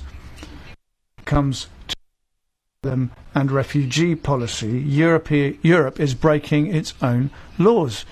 And it's the same thing in Bulgaria. For months now, people have been demonstrating without any reaction from the European Commission. They're demonstrating against impunity and corruption. In many everyday objects, we have banned chemicals. That's against European law. Germany is a money laundering paradise. That's against European law as well. And now we see violations of fundamental rights all over the place. So my request to you, please, for the next year, be more determined in defending the treaties, open infringement proceedings against violations. You can't do anything about the blockade of member states, but what you can do is implement European law, and boost respect for our project. Thank you. Thank you very much. Please try to stick to your speaking time, and now give the floor to Geert Bourgeois for 1 minute. President, Madam President, even with the pandemic here, we have to make sure that we have sustainable, fair and job creation. I've heard some good points in your speech. you're giving attention to AI, digitisation and jobs, but please, you should invest a lot more in the internal market. Produce a capital market for our SMEs. You do well to make sure that the EU can push its profile as a global actor when it comes to trade, when it comes to stability. I agree wholeheartedly on that point, but I'd like to see more active. Talking about human rights, it can't be acceptable that we're still bringing in products that are produced in China through forced labour. Let us be consistent there. Let us all also counter illegal subsidies from states that are dumping prices. So let's have more innovation. That's the key for recovery. That's the key to the Green Deal as well. It's good that hydrogen's now on the radar, but let's not forget that we're going to have to invest in replacing rare metals. We are far too vulnerable there, so increase the budget for innovation. And finally, a humane asylum policy, but let us protect the external borders. Let's not let in illegal immigrants. That's what people expect of us. That is what will generate faith and confidence in this union. Thank you very much. And now also Xavier Bellamy for 1.5 minutes. Thank you very much, Madam President. Your each set some very ambitious objectives, but if we do not have the means to act, then they will remain empty calls. Europe has shown itself to be very vulnerable in the light of the health crisis. That should be a lesson for us. You've called for an ethical new technology and digital, but if we don't invest for our countries to reclaim sovereignty, we're just going to remain the satellites of the digital powers of tomorrow. You've talked about the migration challenges. Of course, the dramas that we're seeing in the Mediterranean should stop us all sleeping, but the only way to avoid them is to master our borders, make sure no one tries to get into Europe having received legal authorization. They are prospering. It's the traffickers who are on our helplessness. Now, we're being very naive if we think that we can reform ourselves when we talk about climate change, but Europe is just 8% of climate emissions. If we set our goals just for ourselves, we'll be destroying our economy. Our single market has to become a lever to move towards this global climate transition, and that's why the carbon border adjustment tax is absolutely essential. And finally, you have called for hatred to tear our societies apart, but it will be impossible to resist what's dividing us unless Europe stands by our common civilization, and it's only this way that we will stand firm in the future. Thank you very much. Muito obrigado. Thank you very much. And now, Fritz. Thank you very much, President, and thank you to President von der Leyen for a very strong speech. Yes, we've all been affected by the crisis and the pandemic, and hence we are now facing the need for strong leadership. We need to show action, we in the EU, now that we are to rebuild sustainable economic growth and new green jobs. We're not going to rebuild the old economy. We're going to build a new green economy. The internal market, the digital economy, climate neutral technology, these will be decisive for these new job opportunities, but we're also to push for more social and ecological Europe, where the standards of living are important, where conditions of living are important. We in Sweden know very well that the most positive model for wages are collective agreements. Last but not least, I'd also like to address the issue of equality. President von der Leyen didn't mention the equality strategy, but I'm doing it now because this is good not only for women but also for men, but also for children and for young people who are to grow up in a Europe of equality. Thank you. Muito obrigado. Dou agora a palavra a Luís Garicano. Thank you very much. Luis Garicano for 1 minute. Presidenta. Thank you, President. President, these have been difficult months. Many citizens have lost their loved ones, their jobs, or shut down their businesses. But I think we should be proud of the European Union's response to the crisis. We adopted the recovery plan, and that transmits an important message to our citizens. Europe is with you. Europe will not leave you on your own. We'll get out of this crisis together.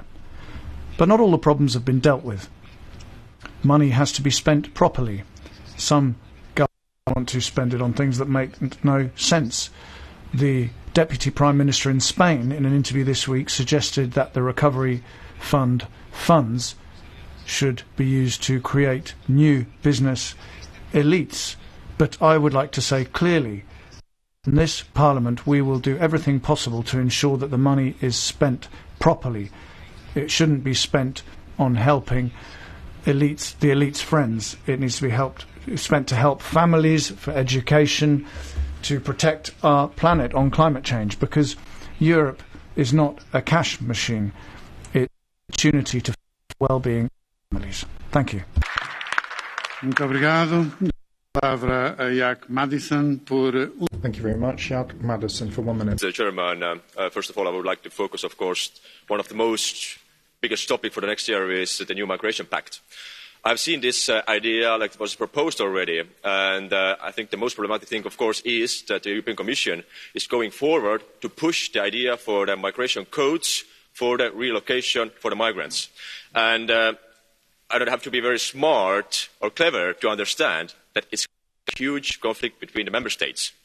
And the problem is the countries have pushed this idea, like Germany or Sweden, who have practiced the open borders migration policy. They have ignored the fact that absolutely different cultures, religions doesn't fit together, it doesn't work, and now you're trying to export your problems to the other member states. So, liebe von der Leyen, lassen Sie also Deutschland. So, Ms von der Leyen, if Germany or Sweden have one plan, don't adopt theirs. Don't make other countries responsible for their mistakes. Let them resolve their issues themselves. Thank you. Muito obrigado. Tem agora a palavra Bas Eickhout. Thank you very much. The next speaker is Bas Eickhout for 1 minute. Thank you, Mr. Chair. First of all, Madam von der Leyen, Madam President, I would like to thank you for the State of the Union, because I think it's an ambitious programme where we absolutely see that this Commission wants to do things differently. There is a change of course, and we hear that, and we very much support that, and we do think that reflects also very well the results of the elections last year, where the European citizens were asking for that change. So we thank you for that. But of course, now it comes down to action. The words need to be translated into action, and sometimes there's still a big battle ahead of us. A big battle that we also need to do here in this European Parliament. And there I do want to tell to my colleagues who are quite often applauding the more nice speeches of the Commission and the statements that are being made, but that are not being translated into lawmaking that really makes that change. We are still supporting subsidies for fossil fuels. We are still not strong enough on the rule of law. We are still not fighting to make sure that refugees are being helped in this continent. These issues now need to be taken care of. After the words, the real work has to start, and we are willing to do that together to make sure that this Europe becomes a green and a social Europe. Thank you very much. Muito obrigado. Thank you very much. The next speaker is Angel Jambanski. 1 minute. Thank you very much, President, ladies and gentlemen. Madam President,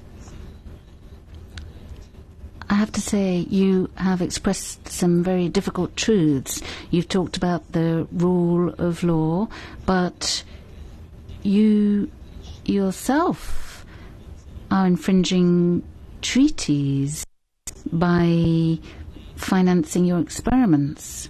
You're talking about the internal market, but you're neglecting jobs in Eastern Europe. You're talking about the Green Deal, but many jobs are being lost. But you're not saying anything about communist China or the dictator Erdogan. When are you going to press on China to take on because it has contaminated the whole world. It's polluted it. When are you going to understand? What about the past of the Soviet Union? Are you going to consider that? When are you going to understand that millions of migrants are coming to Europe that are going to change the very essence of Europe? You are governing. You need to wake up. You need to leave the Brussels bubble and open your eyes and understand what life really is about. Thank you. Thank you very much. The next speaker is Markus Pieper for 1.5 minutes. Thank you, President. Madam President. The climate, environment, people, jobs, market economy. I mean, the environmental protection actually is not just good for the environment, it's also an opportunity for Europe. So, therefore, what you said about climate neutrality as quickly as possible, a good thing. But I do have some questions. The impact assessment. Why does it now say what is possible, that now things are possible that weren't possible prior to the crisis? This is in line with the Paris Agreement, of course, but now we're talking 55%. We're still in the pandemic. We have Brexit coming up, African swine fever. No one, not even Mr. Timmermans, can seriously say what all of this is going to cause on the world markets. So I think we need a review of the impact assessment and the climate targets in 2 years at the latest. In addition, our SMEs need space for innovation, so there should be no ban on certain technologies or quotas. We need the market economy to work. We talk about supply chains, new taxes and levies, etc. That's all right and proper, I'm sure. But I ask the Commission, where is the voice of SMEs in the Commission? Who are the people that you're talking to on behalf of SMEs? What about the one in, one out rule? We can't simply subsidise and regulate here. We need to leave space for businesses, particularly during this and particularly on issues such as climate protection. Thank you. Thank you very much. The next speaker is Sergei Stanishev for 1.5 minutes. Председателстващ, уважаема госпожо президент. President, Madam President, the overwhelming majority of Europeans are concerned today about their future, their income, their family. In order for your appeal to be heard, we need to see action. It's very good that following the initial shock, we have seen an active role of the Socialists to help out the Europe and take important decisions to rebuild following the pandemic. Of course, the most important aspect here is the inclusion of a mutualised debt so there can be investments made and so that businessmen are being helped out by the public purse. Now, speed is of the essence. Cutting the budget for coming years is not the answer. The policies that we need for rebuilding the Union are ones which will have to take quite a long time. These are ones that have been proposed by the Socialists since a long time going back. We want a more just Europe in social terms. For many months, many Bulgarian citizens have been protesting. Their concerns are about transparency and democracy, about European values. They want to have their voice heard in the European Union, and so I'd like to see a reaction and act accordingly. Thank you. Thank you very much. Ms. Interfeld for 1 minute. and thank you, Madam President, for your very ambitious and pro-European speech this morning, and I particularly welcomed your strong words on the importance of the rule of law. Great words that meet with approval of this House, as you know. Unfortunately, they also meet with approval in the government offices in, say, Budapest, Warsaw and others. And I think that unfortunately corrupted autocratic leaders like Viktor Orban and others listen to your speech knowing they have nothing to worry about. Because for years now they have been attacking democracy, law and fundamental rights with impunity. And they become an example to others. Others are following. Because the Commission is afraid to speak up to the Member States. It is a profoundly intergovernmental Commission. In Poland, can the judges and the LGBTI people count on you to stand shoulder to shoulder with them as you stand shoulder to shoulder with the protesters in Belarus? Can the journalists in Bulgaria count on your support? Can the academics in Hungary count on your support? I thank you for your words, Madam President, but you convince us only with actions. Thank you.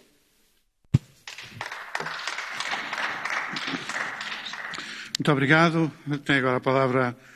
Thank you very much. The next speaker, Howard Belinsky, 1 minute. Thank you, President. Maybe let me start with some frank words. There's been so much denial, such remoteness from reality. I've hardly experienced that elsewhere so strongly. Now, where is it that you get your ideas from? What you say has nothing to do with what's going on outside. Now, if you'd been half honest today, you would have declared your policies to be bankrupt instead of praising yourself. Look at the central tasks of this EU when nothing is working. Whether it's Corona, what about the start of the pandemic when Italy and other states were completely left to their own devices? Look at Moria. We've had a migration crisis since 2015, but you've learnt nothing. You're opening your arms, you're inviting people from all sorts of countries to Europe, and you're ignoring all the problems that are connected to that. Today, you are discussing proudly your climate policy, but then you're closing your eyes where trucks throughout the continent are transporting agricultural product. That makes no sense. And then, on the other hand, you're taking money out of people's pockets and then putting a fraction of it back in the other pocket. This is just hocus pocus. It's not honest policy for the people. Ladies and gentlemen, we have to be honest about ourselves. That's the first step. It's only if you recognise that you are simply taking the wrong path with your policy, you have to take a U-turn and adopt the right policies. Then people will benefit and so will your image. Thank you very much. Ernest Utterson, 1 minute. President, it's time to help those who've suffered the most in this crisis and who are going to suffer with the economic crisis. Now, you made some important announcements today, a directive for a salary, the climate goal 55% by 2030. We welcome that. But in order for that ambition to be genuine, we need legislative rules to exclude money from the recovery fund being spent on fossil fuels or polluting fuels, and I hope the Commission will help us that. Now, a greener Europe is something to celebrate, and it's also more spending is good news, and that's a victory for all those who fought austerity for so many years. But you left until the end the problem in the European Union, our asylum policy. Our rights are not valid in the camp in Moria, it seems. I know it's not your fault, but I'd ask you for more political leadership to deal with the situation and to deal with the humanitarian problems. We need your leadership on this issue now more than ever. You have to take on board your part of responsibility, and I regret that you left this until the end. You need to be much clearer given this systematic violation of human rights which is taking place on our borders. Thank you. Thank you very much. The next speaker, Paulo Rangel.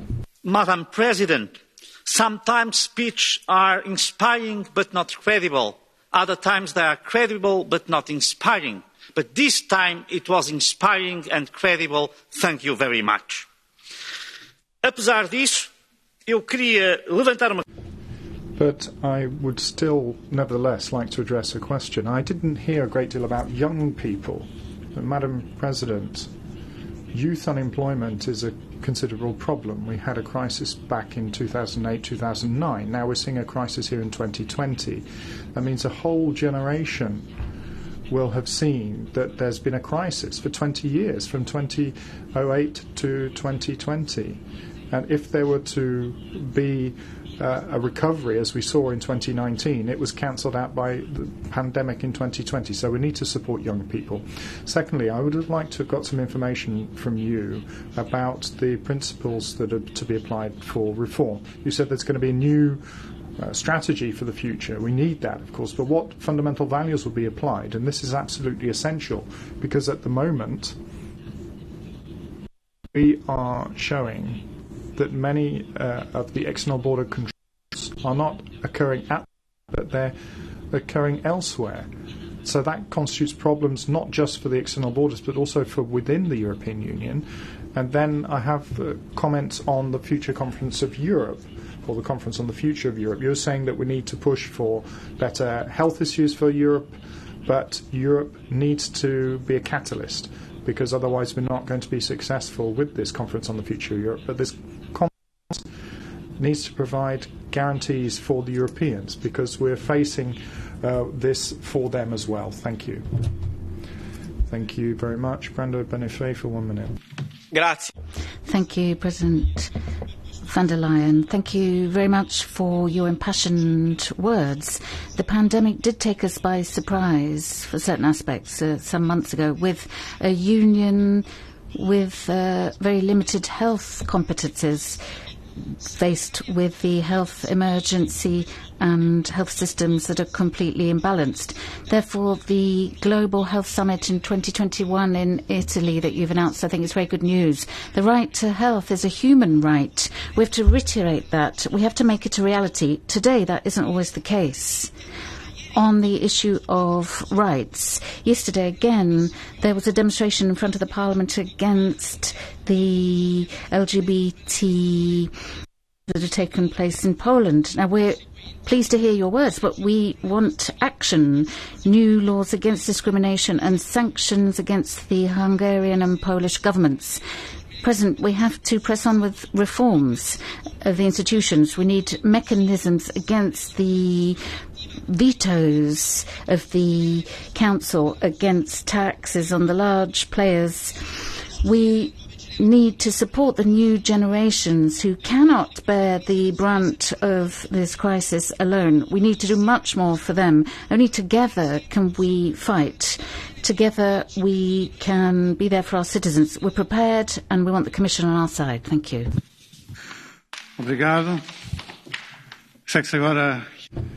Thank you very much. We'll move on now to Jan Christopher Oetjen for 1 minute. Herr Präsident. Thank you, President. President von der Leyen. 429. That's not the number of children that are going to be taken from Moria. It's the number of days since you last spoke in this House. We've been waiting about the migration crisis. We've been waiting that long for the Commission to say what it's going to do or mention this crisis. You perhaps expected things to be done during that time. Solidarity, rescue at sea, all those things you have support from Renew. If you want to improve integration for asylum seekers, you also have Renew's support. Better rules for asylum seekers, yes. But there's something that's much more important here. Mrs. von der Leyen, we need a concept as to how we can get migrants into the labour market and organise that at the European level. We're going to have problems. We need a proper procedure to be in place. Otherwise, we're going to see the same kinds of problems at our external borders constantly. When we talk about migration, we need to think about the labour market. the Renew Group has a proposal which is based on the Canadian example for a European talent pool. Let's have a look at that, please. Let's not see things continue the way they are. Thank you. Thank you very much. Moving on now, Ms. Kerry Mandelli for 1 minute. Madame von der Leyen. Ms. von der Leyen, we are at one and the same time the first generation to suffer climate deregulation, but also with the last generation to be able to do something about it. There is no plan B for the planet. Look at the disastrous scenario that's spreading out around the world before us, from Greenland, Amazonia, Australia.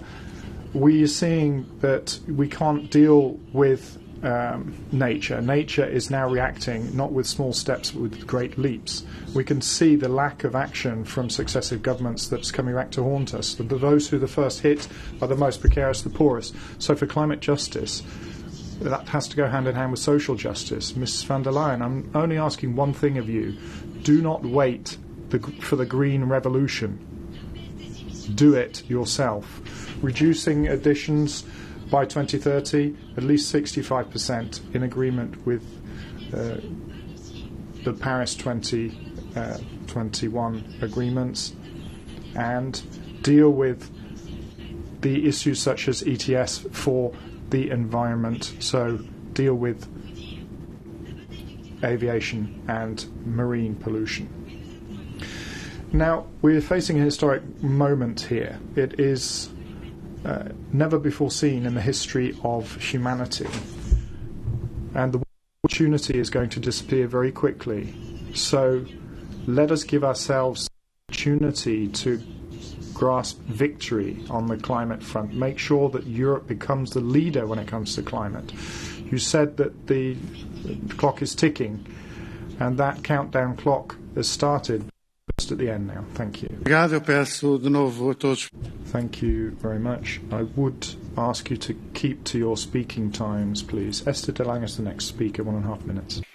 Madam President, one sentence in your speech made me particularly happy. Don't get me wrong, I congratulate you on your entire speech, but in particular your promise to adjust our competition framework, especially given the international situation, which often lacks fairness and a level playing field. Because let's be honest, if we want European companies to produce our green and digital goods and services, they at least deserve a fair chance. And for this, a revision of our competition and public procurement rules is, according to the EPP, long overdue. An eerlijke kans voor bedrijven. An honest chance for the people who generate jobs are the ones who are going to keep jobs, of course. Now, Mr. Epic wanted Brexit and Nexit, or sorry, no, did he not want that? In your schizophrenia in your own party, maybe in your own head, needs to be sorted out before you start pointing the fingers at others. And where Mr. Epping has set his stall out, I and my party have been very clear as well. We can see on page 244 of the climate impact assessment, there'll be an average reduction of 55% of the CO2 emissions will lead to a €70 drop in income, but that can be overcome by using insulation, for example. And these are the people you're talking about, people who want to have money left over at the end of the month. You can't do good if you don't have a job and don't have the wherewithal to do that. If you don't have the justification fund in place, we need to ensure that we're helping them out, and if you do that, I'll be at your side to help, but I'm waiting for an answer on that first. Thank you. Thank you very much. The next speaker is Mr. Manuel Sanchez for 1 minute. Madame von der Leyen. Thank you, President von der Leyen. Madam President, thank you for your speech. Europe needed it. The pandemic and the crisis has completely impacted our lives, but at the same time it's providing a historic opportunity to bring back hope to our citizens. Our political priorities from the start of this Parliament have now become political, social and economic emergencies. The Union has survived lots of crisis and always been strengthened. We need to be bold. We need budgetary response and also new own resources. In July, we set out the path for the economic recovery, and now the member states are going to have to conduct reforms. As President Pedro Sanchez, Prime Minister, has said, it's up to the regional and local authorities to implement these reforms. They need to strengthen public health, fair economic transition, regional cohesion and gender equality. President, I'd like to thank you for having helped with gender balance in the Commission by appointing Madam McGuinness. Let us work together to improve the state of the Union and to give greater confidence to the citizens in the European project. Thank you. Thank you very much. The next speaker is Roberta Metsola for 1.5 minutes. I join my colleagues, Madam President, of thanking you for commitment. This last year, our systems have been tested like little else before. We must now be able to respond faster to shared challenges, and we must have common solutions and protocols that work, first of all, to preserve our single market and the Schengen area, to ensure joint procurement becomes the norm, to safeguard our environment and fight climate change, and to protect and create jobs and opportunities for a new generation looking to us for direction and for decimated sectors of our economy. But if 2020 is the year of Corona, 2021 must be the year of Europe, the year of optimism and the year of real solidarity. And this is particularly true in the area of migration. People are still dying on our shores. There are still the same member states responsible for a disproportionate amount of people. We need to give humans at least the same importance that we in this House give to our fish, to our seas and to our crops. Now, the new migration pact must finally make us a union of shared responsibility. Our approach must be permanent and not ad hoc. The bottom line must be every member state showing meaningful solidarity in a system that is fair with those in need of protection, firm with those who are not eligible, and harsh with traffickers. The challenge of our generation is something we can only tackle together. Marbuta madan kollu, hemm ukoll ħtieġa li nagħtu protezzjoni. We need to get tougher when it comes to Europe. Linked to this, there is the need to protect independent media through coordinated EU action, to fight slap lawsuits, and the need to step up the fight against corruption. Corruption is the antithesis of what the EU stands for, and unless we tackle it, unless the guilty are brought to justice, then we risk the undermining confidence in the entirety of the European project. Thank you. Thank you. Mr. Miller, now 1 minute. Panie Przewodniczący. President, Madam President, it's not the first time round that we are facing a major crisis at the EU level, but for the first time it's so widespread. The consequences are so serious. So fighting COVID together or rebuilding the economy together, this is the right thing to do. But during the pandemic we have also seen more clearly than usually weaknesses of the EU. They usually come from shallow integration and from the intergovernmental being stronger than the community method. And the community method is in the end better for Europe. Majority voting is more functional than unanimity in the Council. But this is the Polish liberum veto from the history which contributed to the fall of the then Poland back in the 18th century. We need a clear shift towards citizens and not towards governments. We need deeper integration, effective foreign policy, more competences for European institutions and a more effective decision-making process. If such objectives require treaty change, then initiate the change.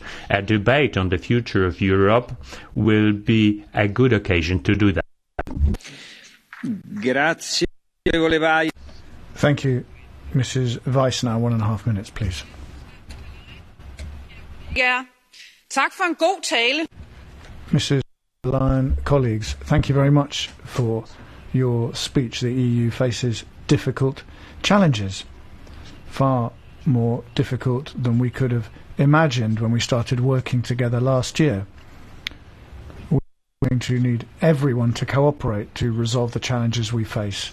It's going to be easier to work together on some points. On other matters, it's going to take longer.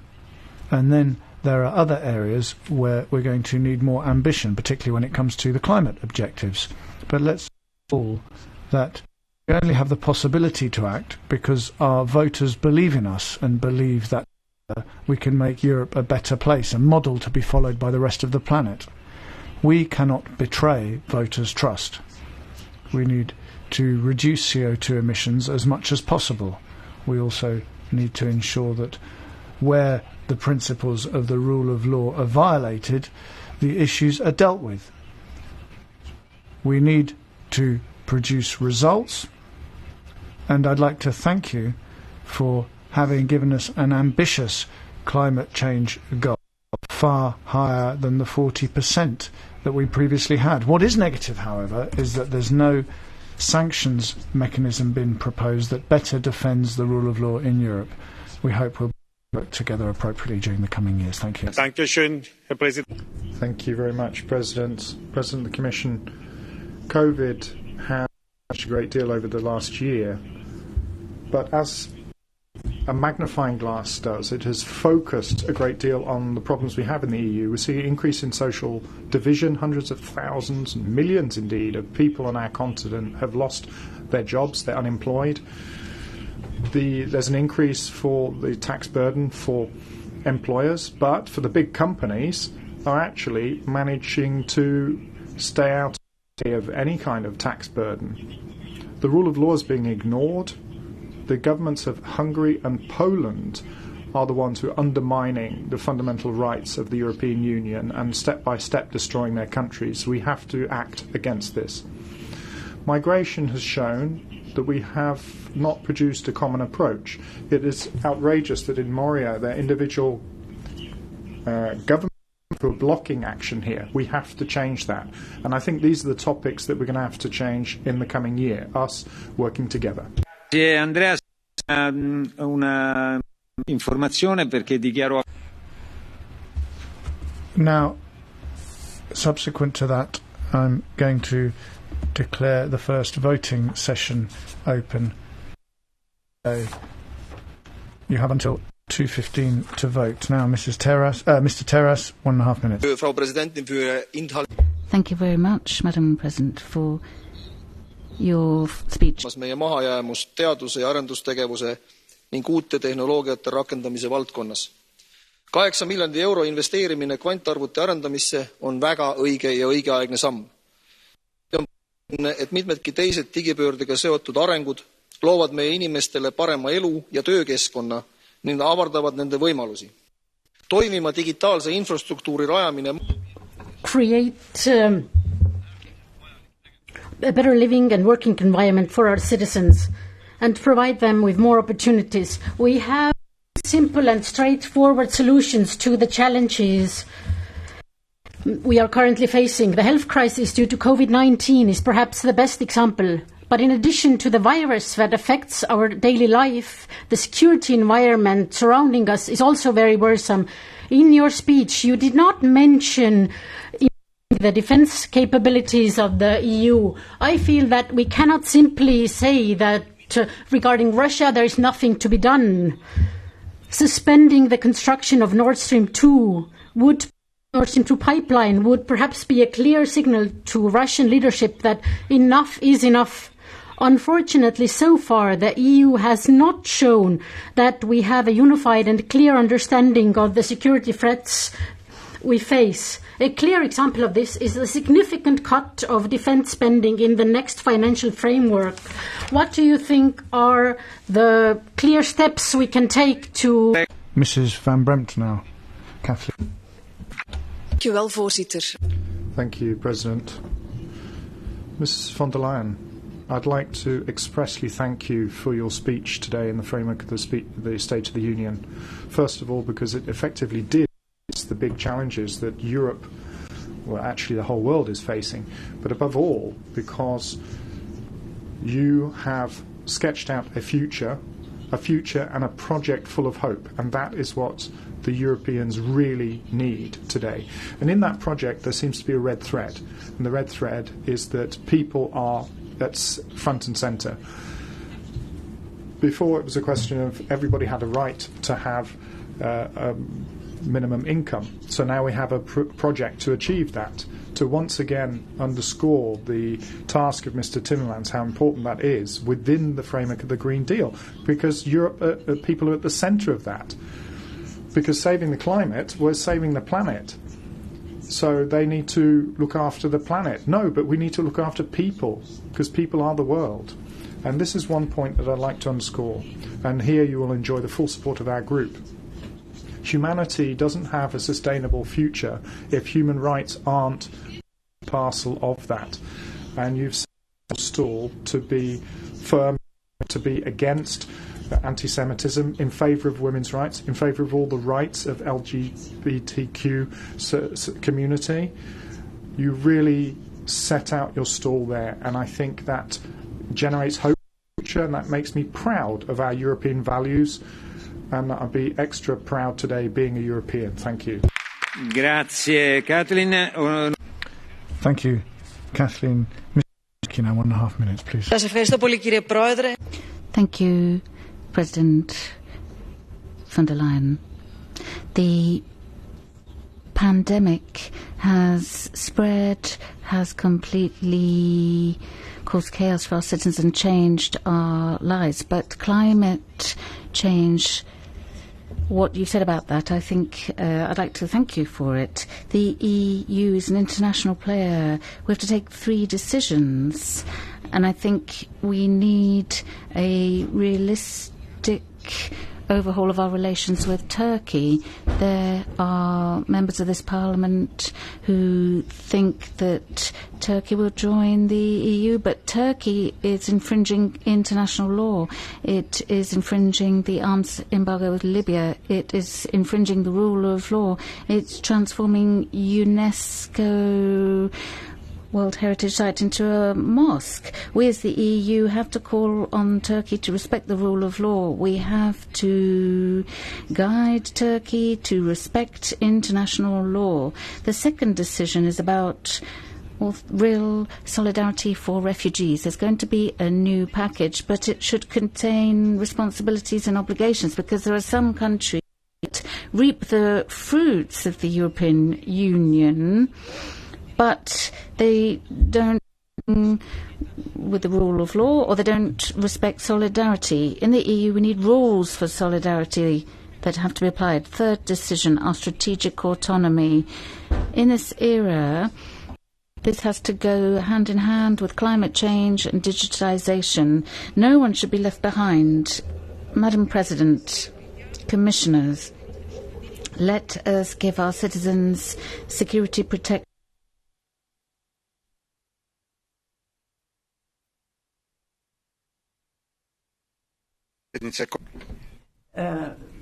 President of the nation, the European Union is not an experiment anymore. It is a unique project in history. But we are at a point. How to come out of the crisis? Can we exit the crisis? Recently, the coronavirus has endangered our heritage, which we built for decades.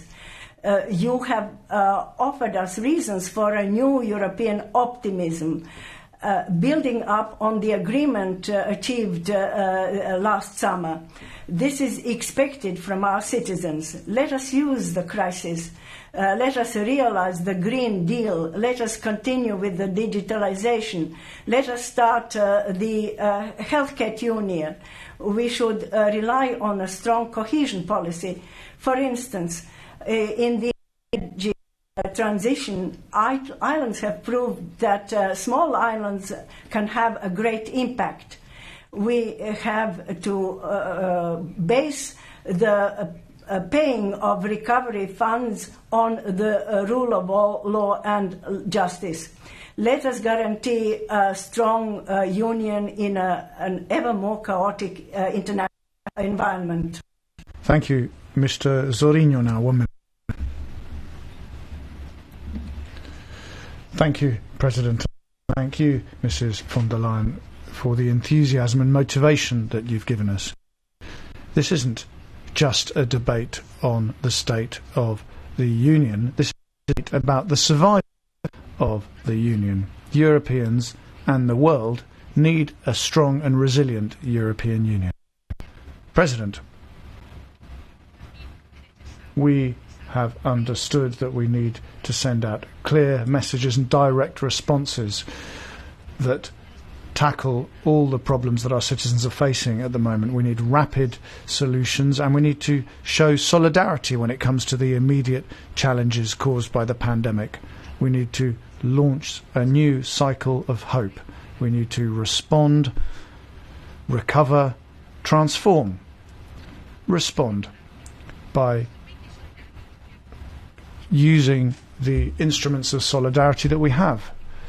Recover by adapting our institutional processes to new needs, and we need to transform using the strategies that we have, the energy strategy, the digital strategy, and EU's multilateral vocation. This is a challenge that we absolutely have to be up to. Thank you. Mr. Molnar, 1 minute. Thank you very much, Mr. President. It is an enormous challenge that the European Union is facing. It's unprecedented, and we do great deeds in times of challenges. For example, I think of the recovery package protecting European citizens. But there is Prime Minister Viktor Orban who threatens this pact with a veto because of the rule of law included in it. It's very simple. They don't want this because they want to steal this money as well. Please, dear members, citizens that we represent here, do they work so that Viktor Orban can be the richest man in Europe? He has taken his hands on the biggest internet paper in Hungary, on the radio, Club Radio in Hungary, and he has attacked the University of Actors, the Film Academy. And I'm talking about just Mr. Orban. But if citizens that you represent do not work for that, then please, please keep this condition, the condition of rule of law, in the text, because you are protecting the citizens of Europe from stealers of this kind. Thank you. Silva Pereira. Thank you, Mr. Silva Pereira. 1 minute. Microphone. Okay. Senhora Presidente da Comissão, President, 2 points I think are important here. I think it's very clear, first, that we want to see a decent agreement for future arrangements with all parties. But the European Union cannot allow that a second agreement be drawn up with a country that refuses to honour the first. And for a decent agreement with the UK, like it's necessary that the Boris Johnson's government very clearly sticks to the withdrawal agreement. It has indeed signed up to it. That is a clear international obligation. The second message concerns the following. The European Union has been facing all sorts of challenges, but I think one is paramount. We need to look at the wishes and desiderata of citizens when it comes to the health crisis, because of the pandemic. The result of the Council has to be improved when it comes to negotiations with Parliament, but everybody needs to keeps the main point in mind, that money gets into the real economy and indeed gets to the real economy quickly. The European citizens would never understand this if there were further delays, if we weren't to react quickly and in due time. The European project would be questioned if that were the case. Thank you, Mr. Silva Pereira. That was our last speaker, so now I'm going to give the floor back to President von der Leyen for her response. Please, President. Honourable members, listening to today's debate, we see where the state of our union is. And this is the sign of a very strong democracy. It showed all the ideas, all the projects, all the demands. It also reveals a lot about this period of uncertainty and change we are in. And I listened carefully to your demands, to your fears, to your anxieties and the questions, because your voices are the voices of the European people that you represent. So thank you very much for this enormously inspiring debate over many hours. I've heard that what you've said on the urgent need to come forward with a European solution to Europe's challenge on migration. And I think the message, like my message, we need to step up, all of us. Next Wednesday, as I've said, the Commission will come forward with a new pact on migration. And at the heart of it is a commitment to a more European system. I can announce that we will abolish the Dublin regulation and we will replace it with a new European migration system. It will have common structures on asylum and return, and it will have a new strong solidarity mechanism. I'm very much looking forward to the debate. Let's discuss it. There will be points where we agree. There will be points where we disagree. I heard very interesting proposals that we should take into account. I know that I'm partly preaching in the wrong church when I say at the very end the most important part is that we come to a result. But I know the German presidency at our side, the German presidency also wants to have a result on the migration topic. I'm looking forward to the next days and weeks. We're going to discuss that subject. Beim Thema Klimaschutz. On climate protection, I heard the Chinese proverb, as the colleague said, demand a great deal of yourself, do not expect a lot of others. Now, I can fully subscribe to that. Ask a lot of yourself. Yes, it's true. You have to show that it is possible to have a successful economy without completely the planet.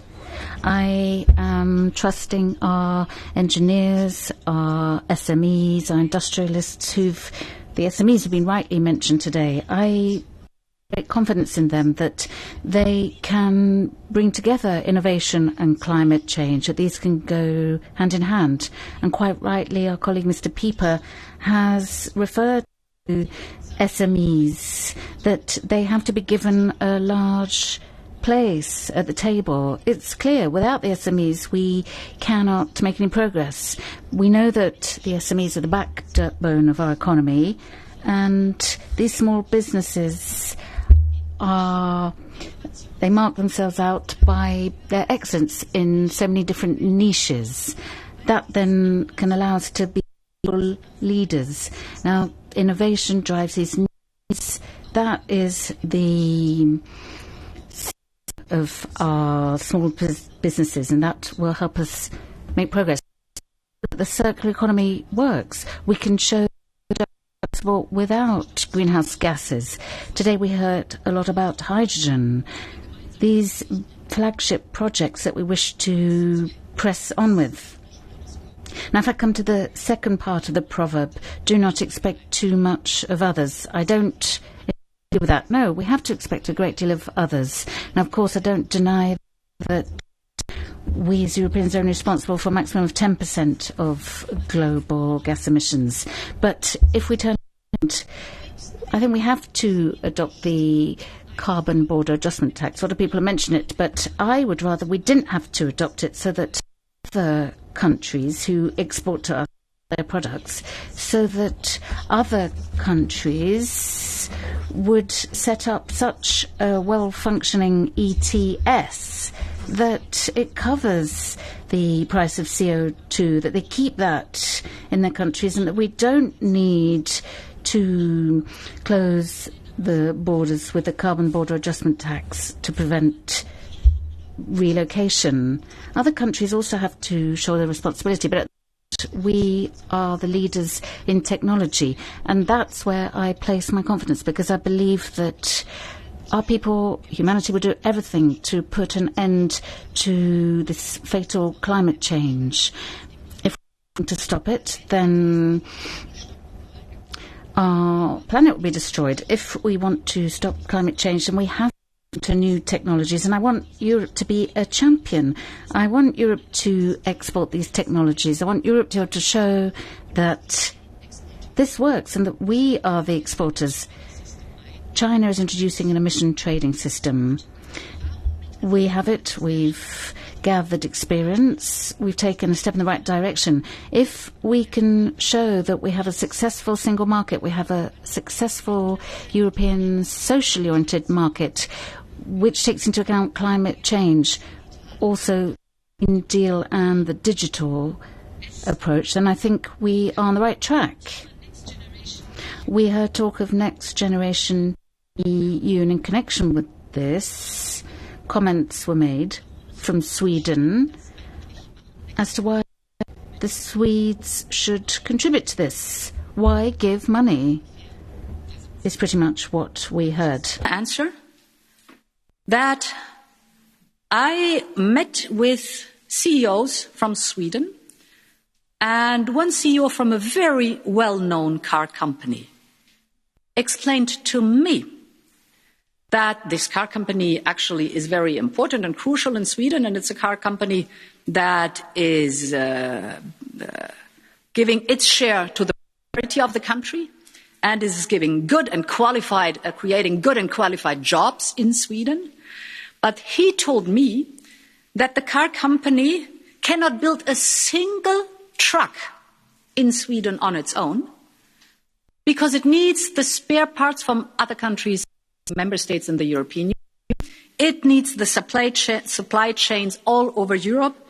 So it is in the common interest of Sweden and the European Union that we bounce back to prosperity, that we put again, restore the supply chains. This is going to pay back to Sweden 1,000-fold and is the right investment to do. So this should be the answer to the question that was raised. Honourable members, throughout history, wars and pandemics have changed the course of the world. And that is certainly true for our continent.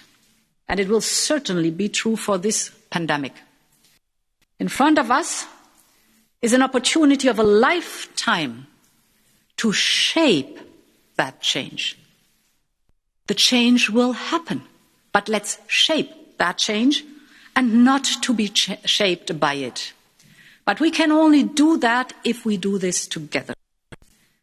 And what I heard today is not an old, but in the vast majority of cases, most encouraging.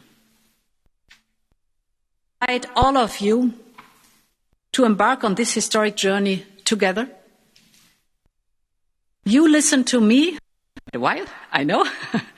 I listen to you. I think we have a plan.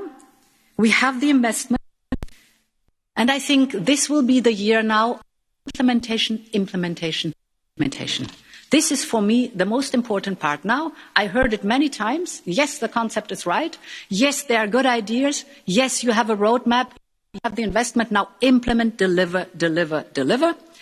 Our duty is to design our destiny, and I want to go on this journey together with you. Thank you so much.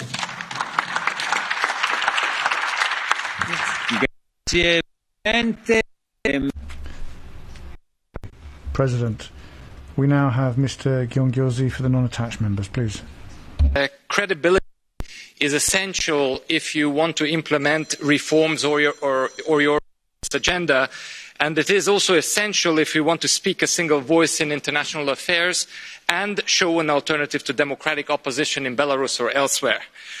Implementing the rule of law criteria is an issue on which the Commission is not on. I just want to remind you that the MFF proposal, which was brokered by the Commission and the Council, was rejected by this chamber exactly on that grounds and for that reason. We have so many times heard your words on no compromise on rule of law that we all know it by heart, somewhat bored of it. And I'm also happy that the Commission is going to compile a report on rule of law, and I'm very happy to read it, and I will be very glad to come debate on it. But I'm afraid that it will have absolutely nothing new to say to me, on my country at least, Hungary, where my country stands on rule of law. The criteria that you have set out, judicial independence, press freedom, institutional checks and balances, corruption, I can tell you exactly where Hungary stands on this subject and on this issue, and you can save your time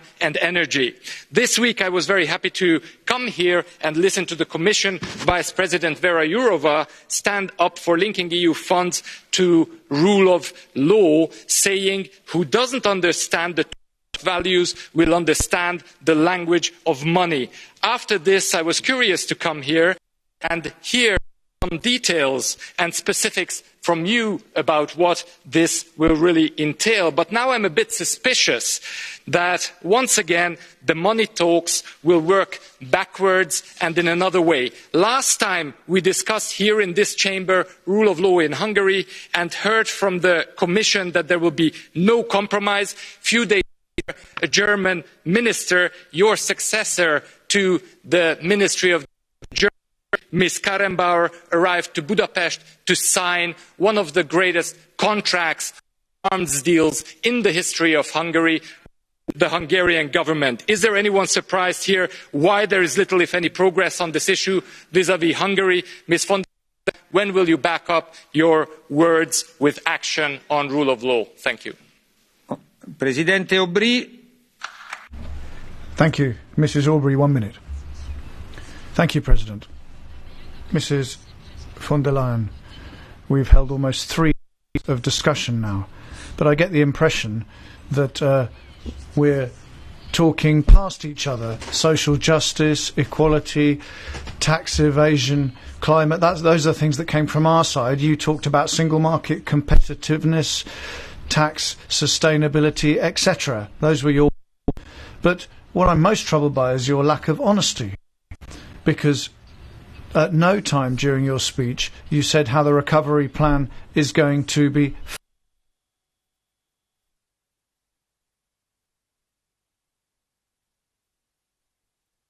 tax, wealth, environmental dumping tax. That's the only way to stop European citizens having to pay for the crisis. A second thing, NGOs are already warning you that you are mucking about with the figures. Your goal, 55% to emissions reduction by 2030, is actually only 49% because you're excluding carbon sinks, forests. If you compare apples with pears or whatever, that's what you're doing. I mean, if you keep mucking about with figures, then no one will believe you anymore. And when we talk about accounts, you have to be accountable to citizens rather than mucking about with our accounts. Thank you. Mrs. Swidwell, 1 minute. Szanowna Pani Przewodnicząca. Madam President, plenty was said about solidarity, about the dignity and protecting jobs, and that is all very well that such issues are raised by you. You also said a lot of about equal chances for development, but at the same time you want to faster reduction of CO2 by 2030, which excludes entire and numerous Europeans from any possibility to have dignified. One should fight against climate change, fair enough, but it should be done in a rational manner. Yet, the issue that I want to make reference to, and something that I hope will also be considered by the Commission, and that's my call to Madam President in the first place, is fake news, because fake news become the basis for fighting for rule of law in particular member states. That was the case in Poland. Poland is accused of breaking the rights of people who promote LGBTI agenda. Thank you. Thank you very much. President Keller, 1 minute.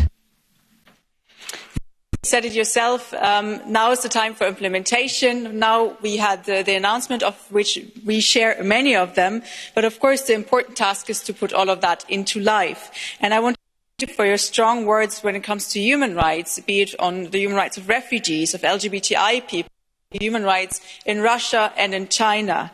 And the question is, what are the consequences of those words? How will we put them into action, into life? What actions will follow? I think it's very important to make sure that our policies are coherent so that we're not exporting weapons and then are surprised about refugees, not subsidizing fossil fuels and then wondering about climate change, and that we also don't put profit over human rights when it comes to our external relations. Thinking about the relations with China, where there's lots of important talks going on, but also, for example, when it comes to Russia. Thank you very much and good luck, and we're ready to support. Thank you. Grazie. Thank you, Mr. Moyton. 3 minutes, view. President of the Commission, President of Parliament, ladies and gentlemen. Ms von der Leyen, today you've been employing pathos to tell us about the situation of the Union, the State of the Union. I'm sure that was original, the way it's been titled. It was once again just a traduction of the actual situation. You've traduced the situation. You're talking about what's going on here, but not where the things are happening. You've hidden well your meaning. The United States of America is a state. Germany, France, and Spain, for example, are states. The European Union is not a state, and you are not the head of state, even if you be one. You hold your speeches as long as you want, but that won't change things. I assure you that your attempt to extend the EU into a state that has gone far too far already is something that we will stop you on, especially when it comes to things, illegal things like indebting the EU, because the EU is not a state, and we'll do everything within our power to make sure it will never become reality. Now, with the normal hypocrisy in this, you're telling us that we're against Europe, or we're enemies of Europe, then I would say to you, we are not who are the enemies of Europe, and you are actually that. Because the ideals that we have in our fantastic continent and based on is freedom and democracy. Both of those aspects are being trampled underfoot by your ideas of illusions of grandeur. We see the crises here, but a crisis that is not as problematic as you are painting out. You can accrue more powers unto the EU, which you're not entitled to. The coronavirus came at a perfect occasion for you. You said it's an unprecedented crisis, and you see it as an opportunity to continue communitarisation. You're talking about this recovery fund as if we're at the end of some disastrous war with destroyed cities and millions of dead, as was the case in 1945. But that is nonsense. It is a conscious overdrive of this crisis. And we see that COVID has affected disproportionately, and through the lockdown that's got even worse. Your delusions of grandeur, this orgy of delusions, is not going to make this better. It's going to make the situation worse, because it will lead us down a policy which is much more socialist in nature. And of course the Greens and the Communists are applauding this here in this assembly. And this will lead to hundreds of millions of people in a terrible century that are being left aside, and that is not acceptable. And this is not you'll have to pay, but the citizens who you allegedly are representing will have to pay that price. Thank you. Mr. Cholos, you have the floor. Thank you, Mrs. President. You took today here a lot of commitments, which is the right way to do. But I think now the expectation of people is to start to deliver. After 1 year mandate, more than 6 months during this crisis, now a lot of people wait to deliver results, to come with legislative proposals. But first of all, in order to give credibility to all this project and all this amount of money committed on behalf of Europeans, I think we have to focus on two main things. And you mentioned this in your intervention today. First of all, to clearly connect money with values, resources with values. This is an important pillar of the real European Union. And second, to release new own resources. This is the only way to build a real European project. So we expect very clear results on this direction. I hope that the Commission will be on behalf of the Parliament in order for that. So if the first step in order to our European ability was to come with a plan, with a vision, this is done, in my opinion. Now the second step is to start to deliver and to implement these results, and we have to work together on it. Because I heard here about people don't seeing really what's happened. I think only those who don't want didn't the fact that we really. Thank you. Thank you, Madam Garcia Perez Irache. Thank you, President. I think today we've done some very good work. We've listened.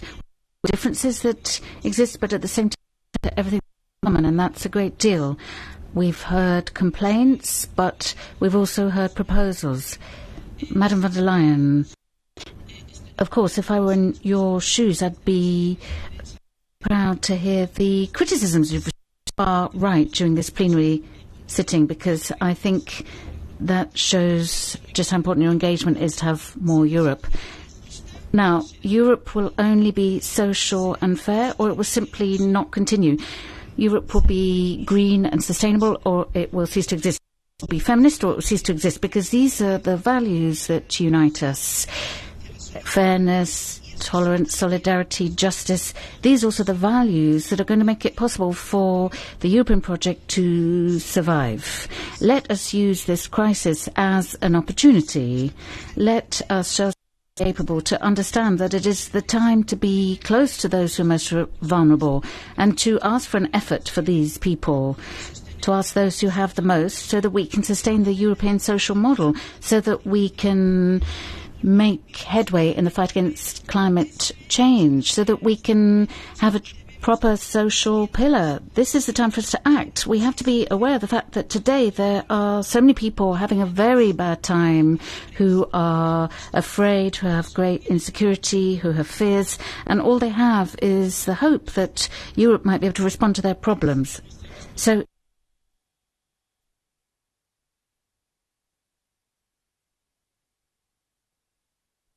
Mr. Danjean, 1.5 minutes for you. Madame la Présidente, à chaque débat. President, during every debate I hear colleagues explaining to us that they're not anti-European, but the only Europe that would work would basically be the sum of our member states with minimal cooperation. Well, we had that kind of Europe at the start of the health crisis. A Europe of everyone for themselves. Minimal cooperation. I don't think that went particularly well. So I think we have to be clear here. The failure of this kind of Europe that I've just mentioned didn't magically re-establish confidence in the integrated Europe that you're proposing. I agree with you. We have an opportunity now. We have a historic opportunity for Europe to prove that it can be a solution for the future rather than a utopia of the past. Speech was proactive, and I welcome that. It was ambitious as well. Many of those ambitions are in line with those of our group. Our role now is to apply this ambitious roadmap. But it's not going to be simple.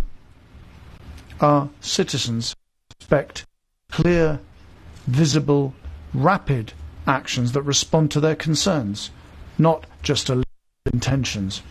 So we need to look at budgets first and foremost. We need to ensure that we can achieve our goals in terms of solidarity and strategic independence.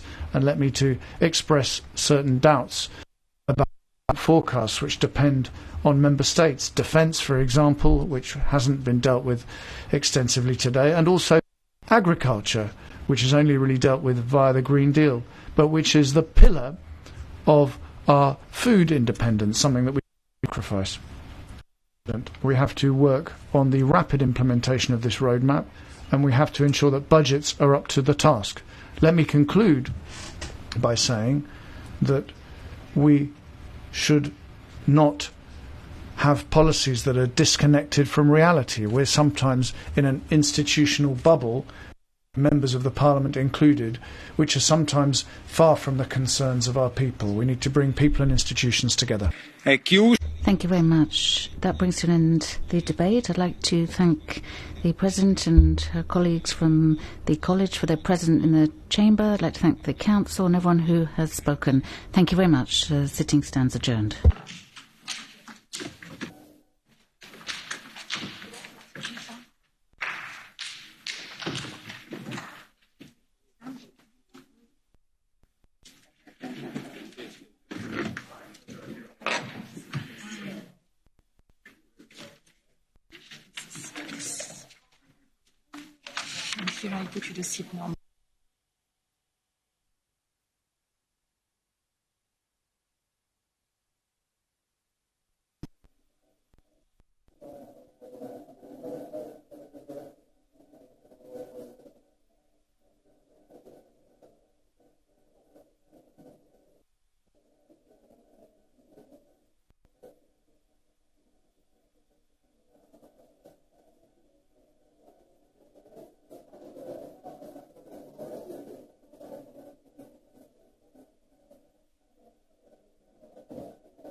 There is my...